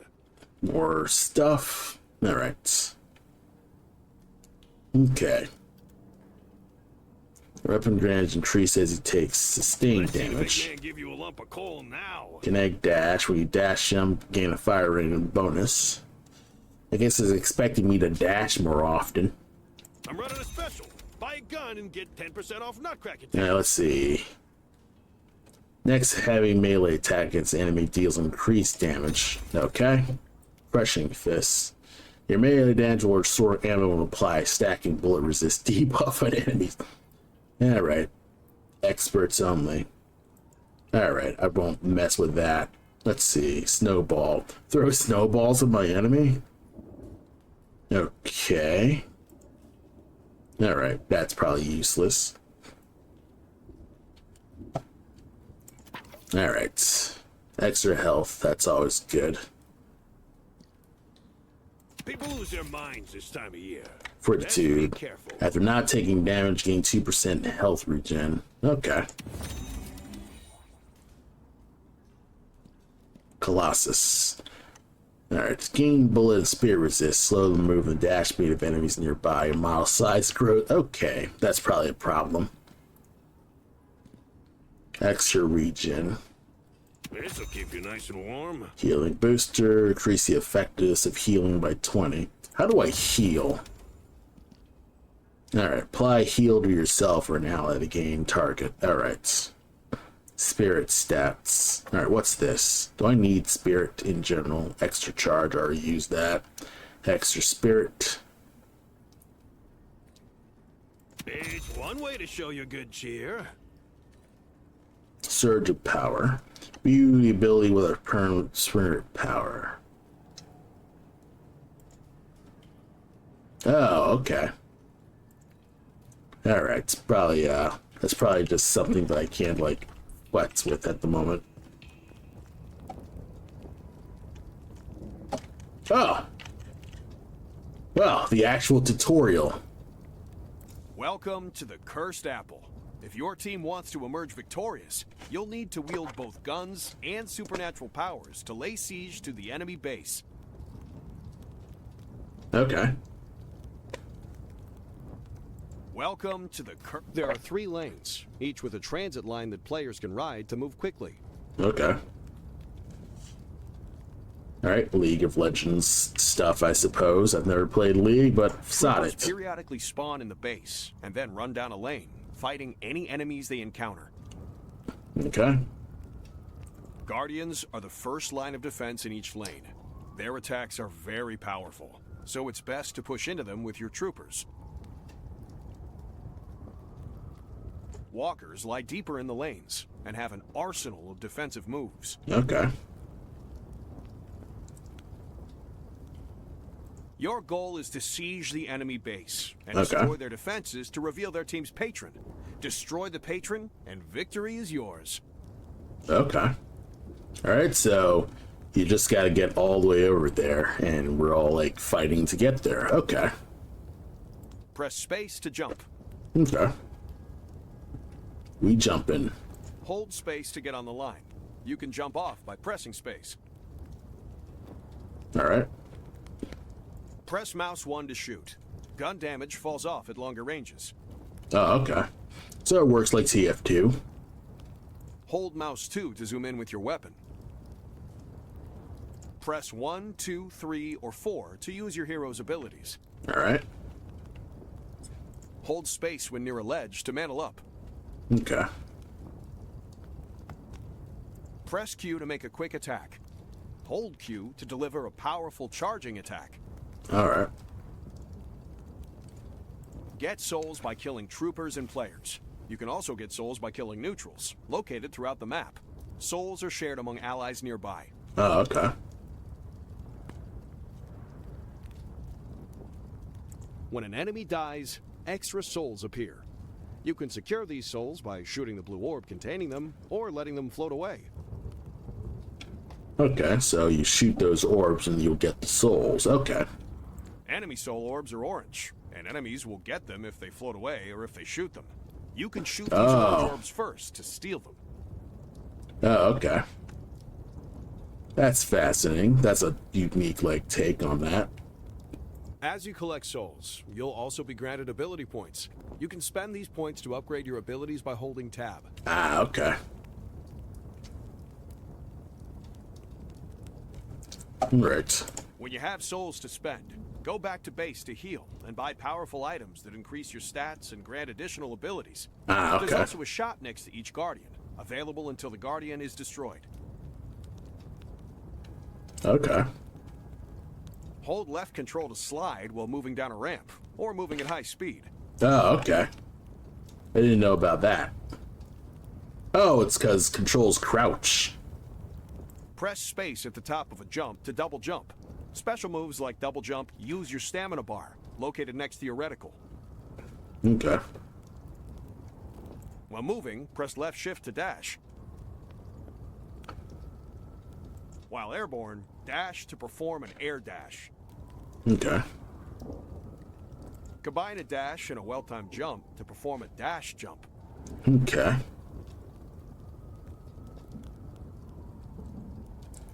Get a little far. Press F to parry an enemy hero's melee attack. They'll be stuck Really? and will receive I didn't increased even know melee you could damage. do that.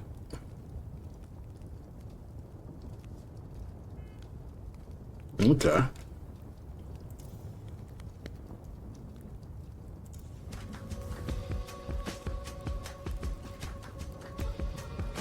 Okay. Abrams.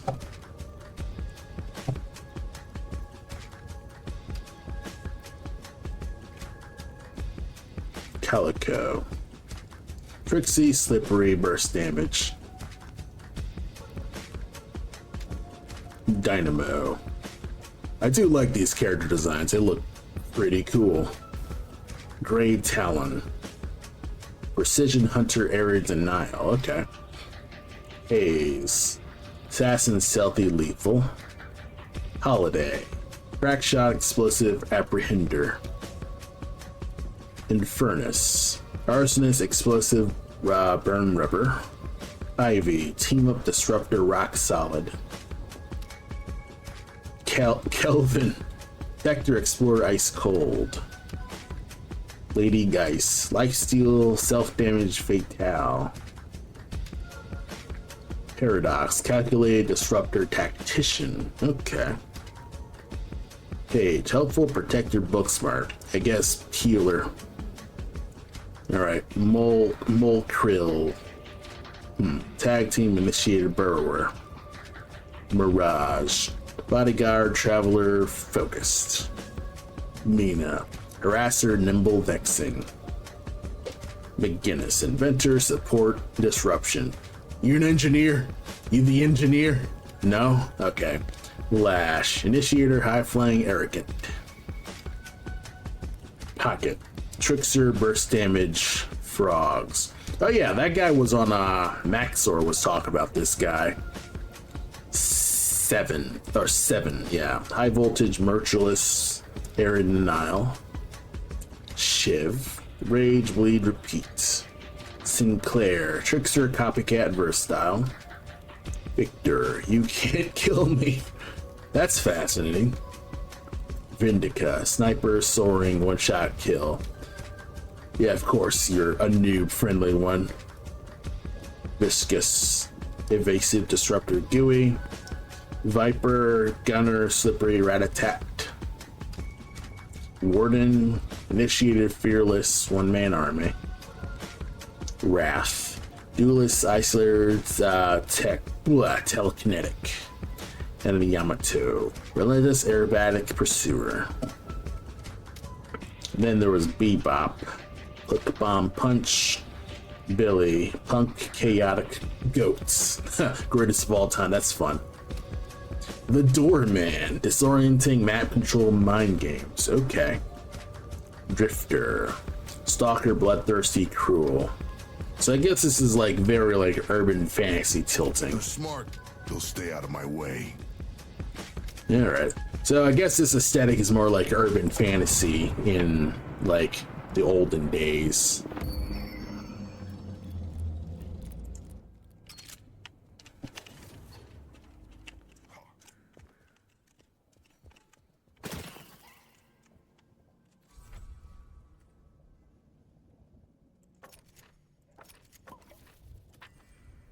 Alright, can do that.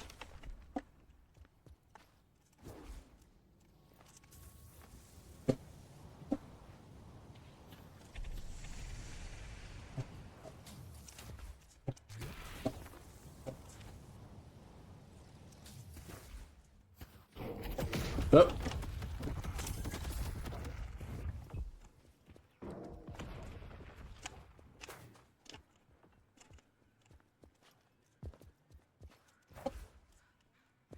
All right.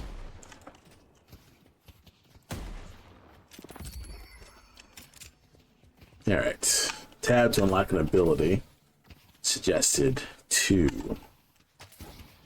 I'll send them flying.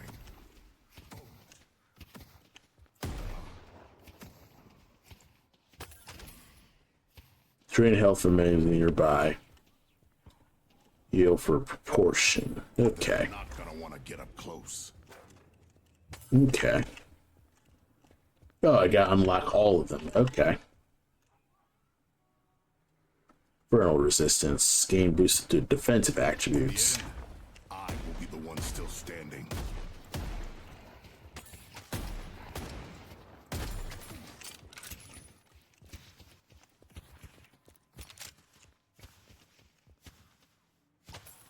I know how to make an entrance. Okay. Pull it up.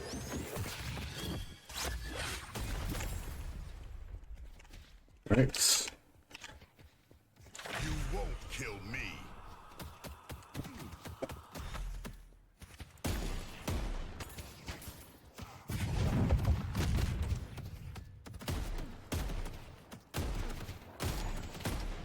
I guess I'm tough with like doing the number stuff.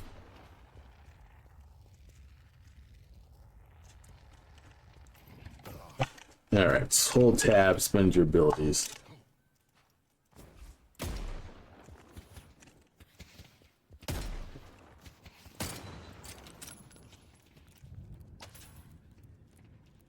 Those idiots want to walk up to me and die. That's fine by me. Alright, the transit line.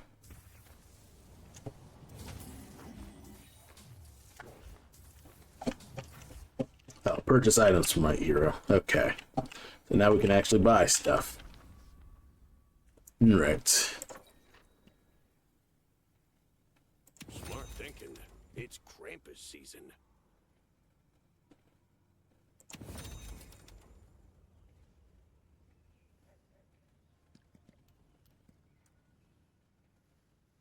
Happy holidays. Right. Alright. Fundamentals. Alright. I'm doing the tutorial, I suppose. I wonder what's up here. We got trophies.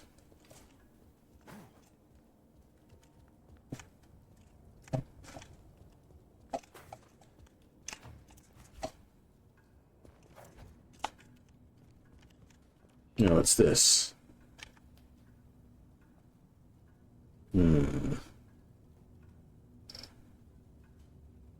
Okay, that's probably nothing.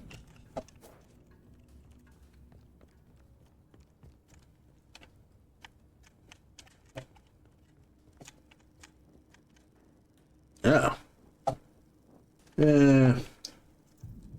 We'll watch. We'll wait till the tutorial's done, and then I'll like either watch a match or I'll kind of just okay. Oh, my hero training's incomplete. I can take whatever they throw at me.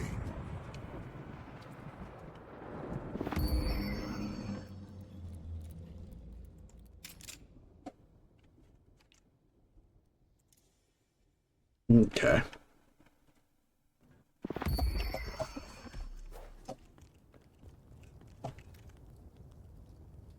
Oh, lane training. Yeah, learn early game with a friendly hero to guide the way. Okay. It's gonna be a long day, isn't it? Okay. Guess we're connecting to a test server.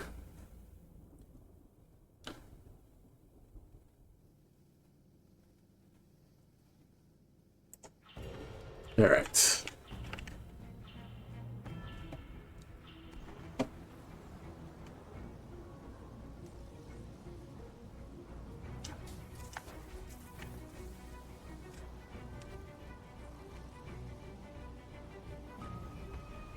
All right.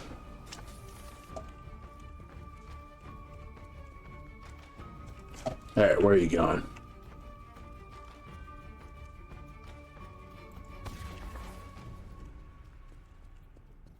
All right, where are you going?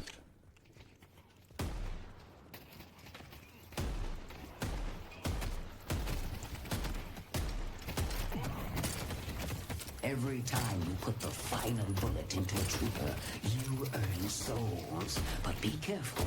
If an enemy shoots the soul flying out of a trooper, they steal a portion of them.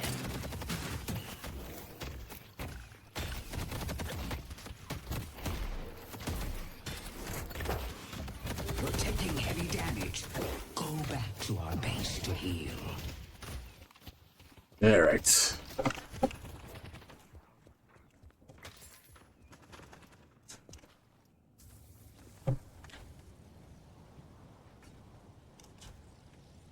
That's on cooldown.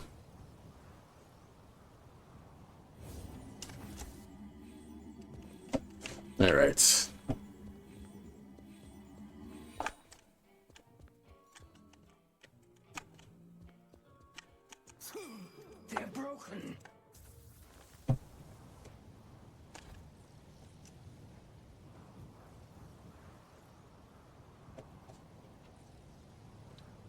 All right, we going.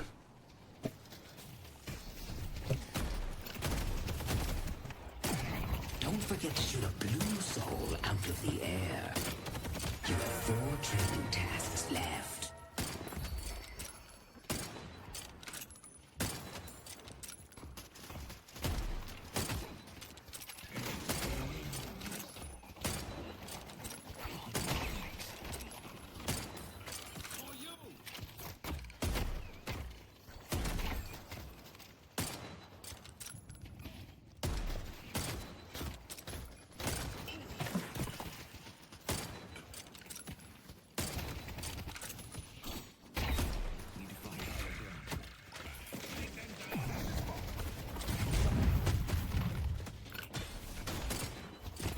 Yeah.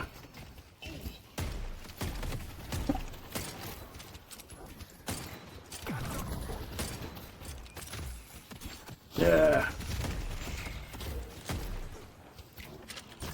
The base looks far away, but better to spend a few seconds on the shadow line than to be dead. Yeah.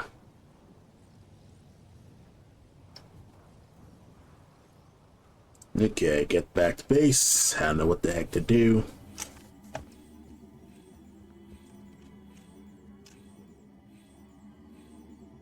You have 3 training tasks left. Okay. Item purchased by an item from the item shop.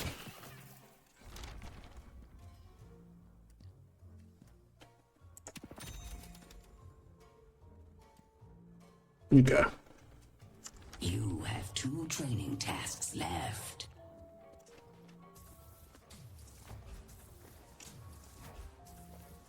Why can't I?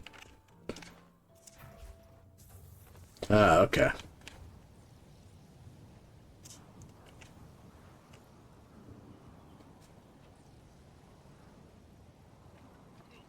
You stopped Grey Talon.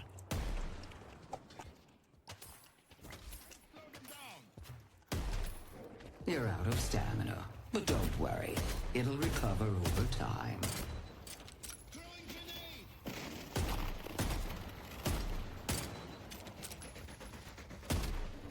Don't try going toe-to-toe with the Guardian.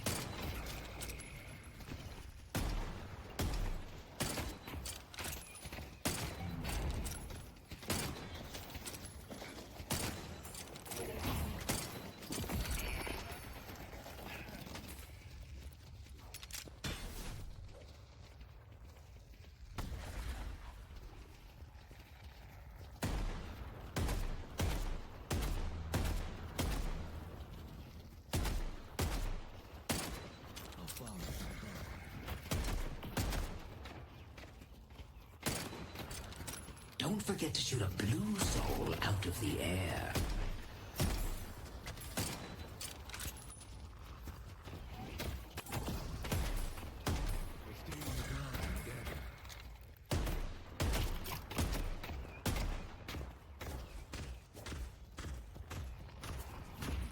You can't take fire from a Guardian for long.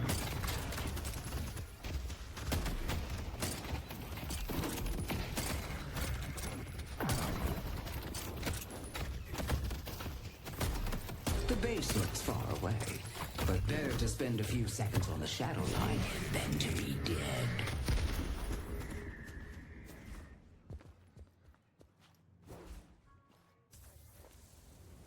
Alright. So far I am struggling to do the orange shot with this.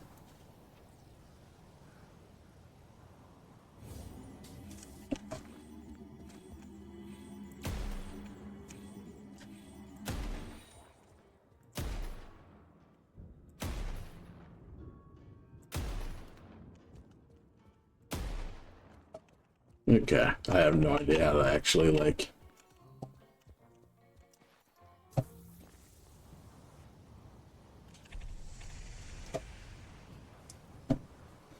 We going. blue soul out of the air. Also, it looks green to me.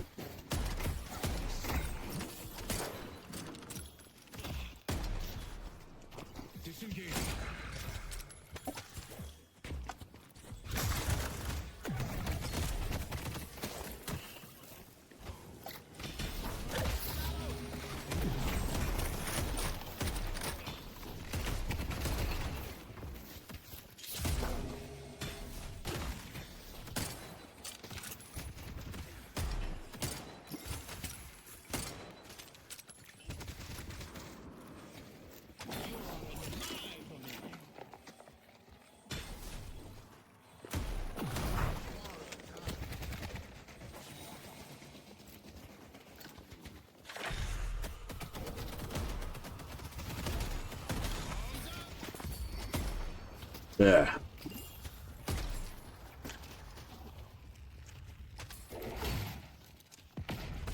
Get away from the Guardian.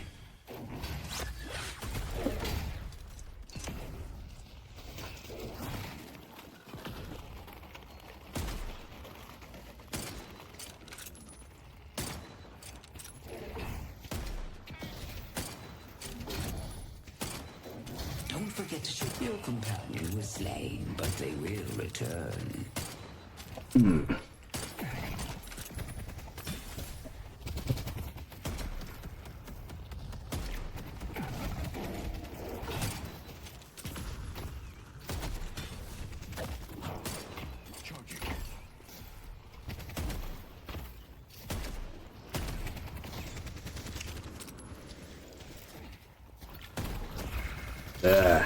How do you, like, freaking...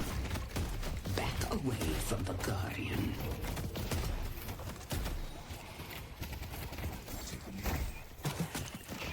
Yep,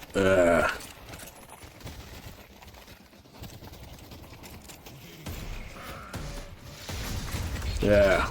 The shadow lines of the way to go back to base to heal.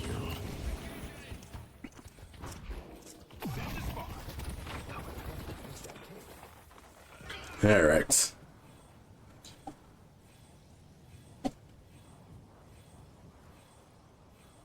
I'm actually kind of like struggling with this.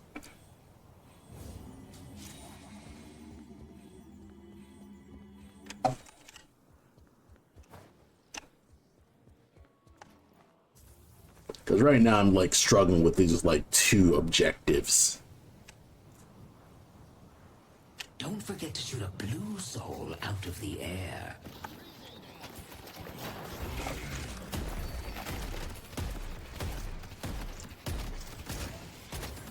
Just one Gotcha. to complete. A spirit jar is filling up on the bridge. Once it's ready, you can pick it up and deliver it to the top of the middle temple to give the whole team bonus souls. But be careful. If you're shot while holding the jar, you'll be slowed down significantly. What did you say? Crap.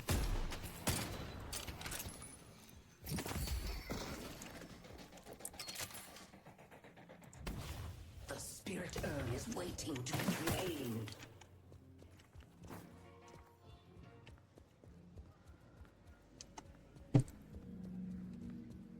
Wait a minute, this ain't my freaking thing.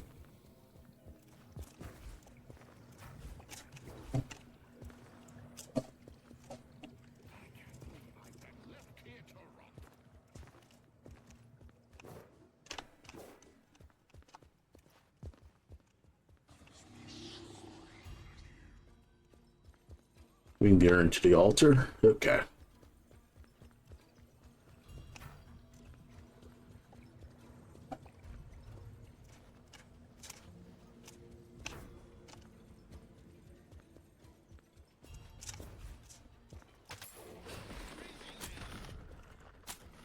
Don't forget to shoot an orange soul out of the air.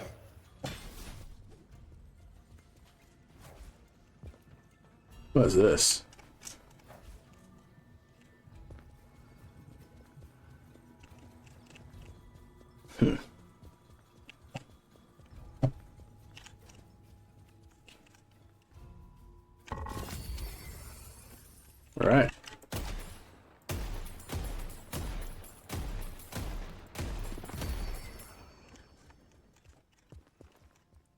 Alright.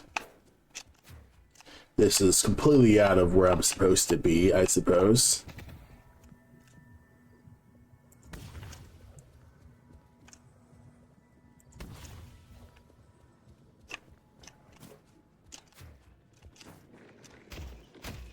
Oh.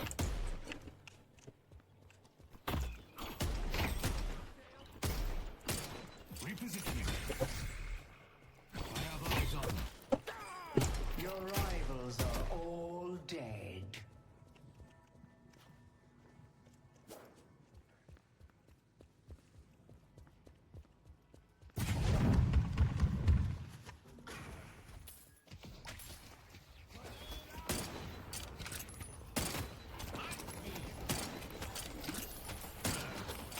How do you... Don't forget to shoot an orange soul out of the air. Orange soul.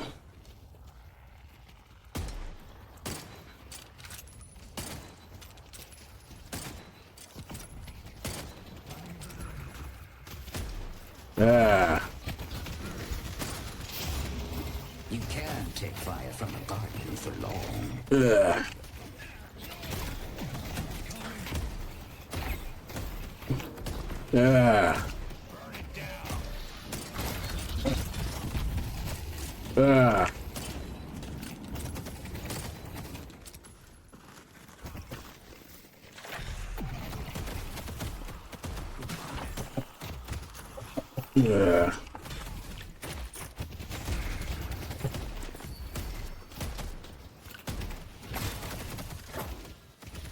Get the hell away from me. Just need... You might want to go back to base and heal. Fuck it.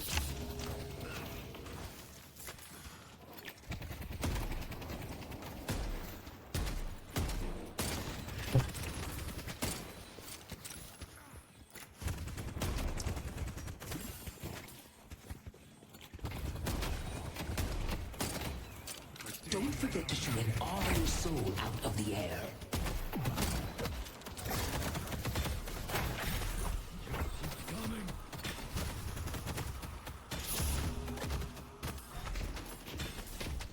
I keep pressing Q.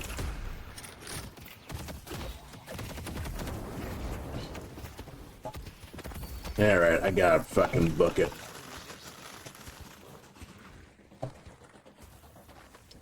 Yeah. I'm completely just borking all this. I am not good at this. Also, I am struggling with this orange soul shot. From enemies killed by oh, okay. So if an enemy kills one thing, if an enemy kills one of your guys, and you see an orange one.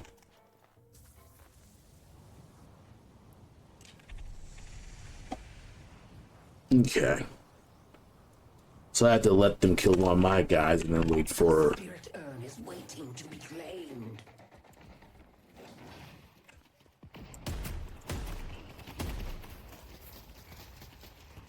Come on. Yeah. The Guardian is tearing you apart. Fucking run. Don't forget to shoot an orange soul out of the air.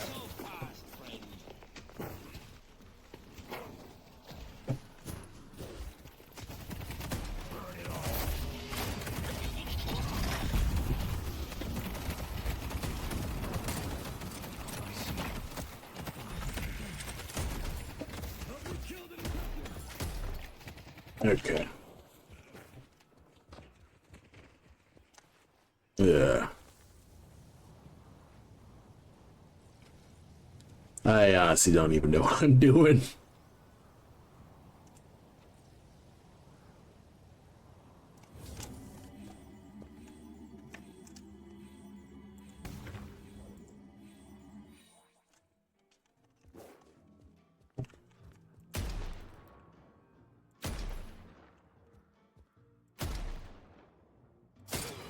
Now is not the time for mercy.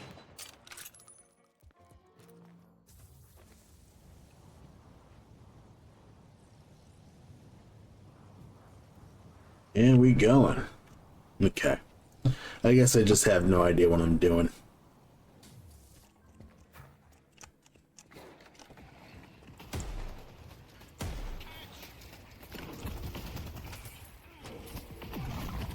I just need an orange one, please, for fuck's sake. Don't forget to shoot an orange soul out of the air. Yeah, I'm trying.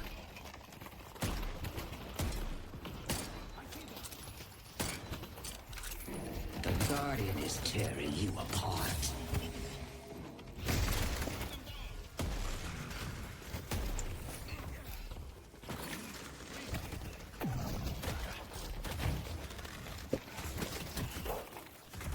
Yeah.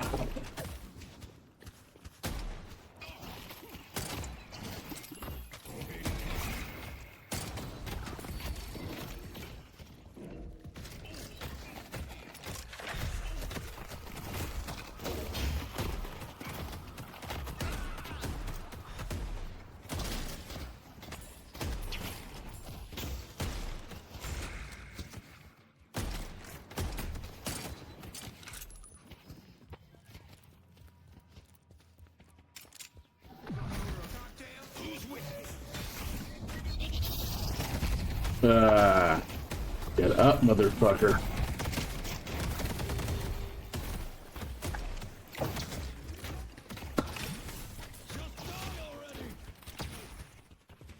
You need to avoid taking damage before you can use the shadow line.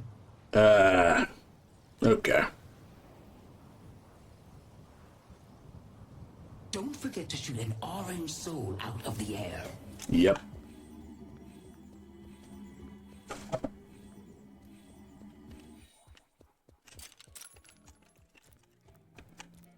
Let's at it. What's here?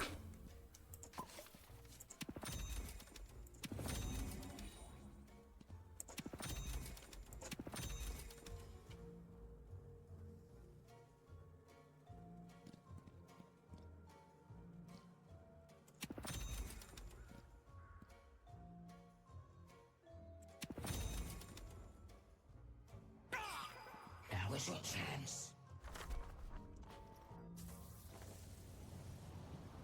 Okay. Now I probably won't die so fast.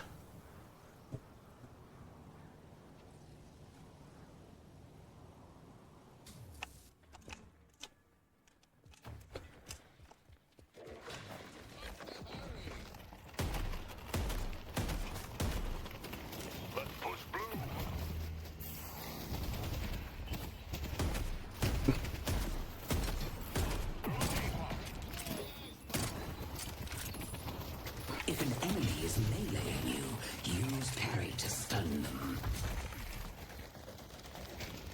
Get away from the Guardian. Don't forget to shoot an orange soul out of the air. The spirit urn is waiting to be drained.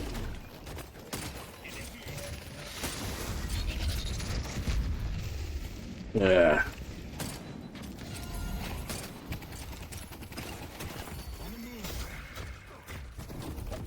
Yeah. Don't try going toe-to-toe with the Guardian.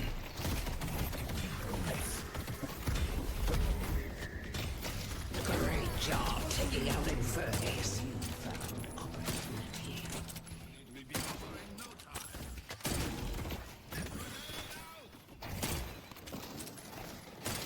Up.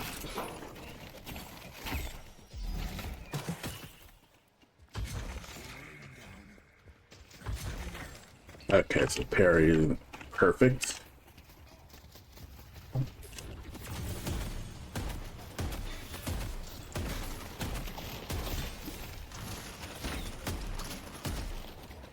You stopped Grey Tap back away from the Guardian.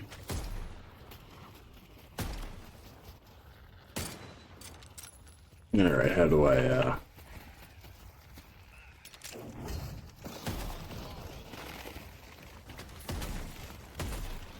Don't forget to shoot an orange soul out of the air. Yeah.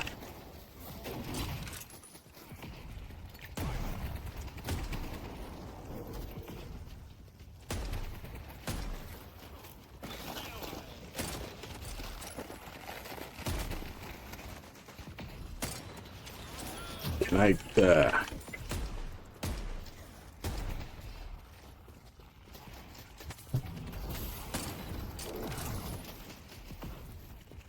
Come on.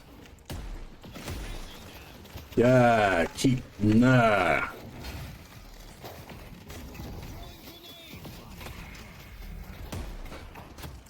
Well done. Yes. Use the shadow line to return to base. Once you're there, I'll bestow you with resources so you can power up for a final push on that Guardian. Alright. I wonder who's the announcer of this game.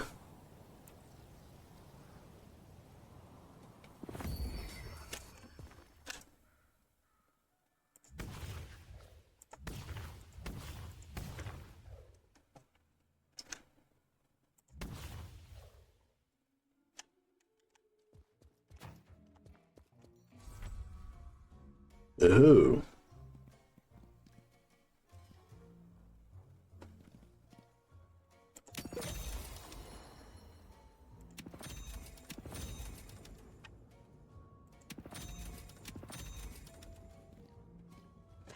Oh, sorry.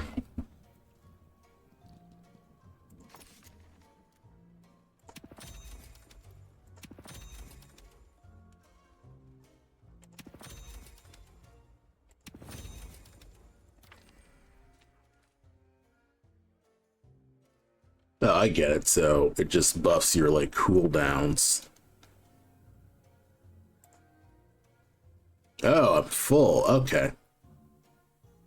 Oh, okay. So I sell. Oh, okay.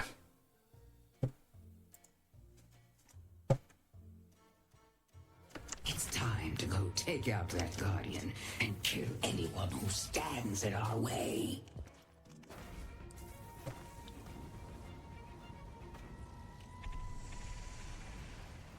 Okay.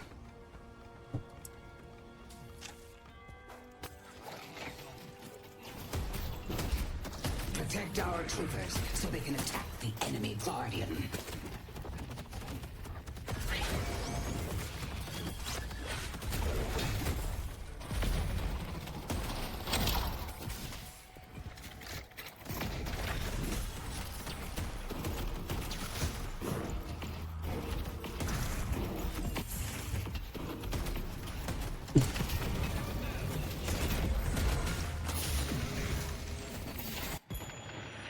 Oh, crap.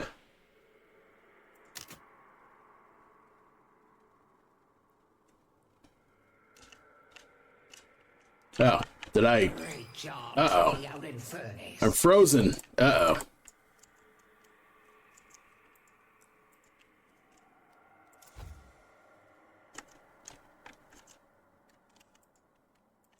Uh-oh. Dang it, I pressed the button too fast. Oh, well. Oh. Uh-oh. I done goofed. Oh, well. Yeah, I'm stuck. Huh. Well. Ah, well. You completed lane training. No, I didn't. This was kind of a fumble. I probably need to do some more practice with that. But it's really late now, so I'll probably just play this some other time. I'll have to meet up with a friend to actually kind of explain what the heck I'm supposed to do. This game would probably be easier to play if I had like a friend to kind of like explain this to me. Anywho, this is probably as much as I could probably say. Think I'll probably just deal with that some other time with that. But yeah, I mean, Deadlock's pretty okay. I just need to play some actual multiplayer. Anywho, you know, I'll probably just play this on the side myself, and you know, whoever's interested, you know, want to teach me the ropes, I'd be happy to take a DM or anything. Anyway, I will see you all next time, probably Wednesday. Have a good night.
Bye.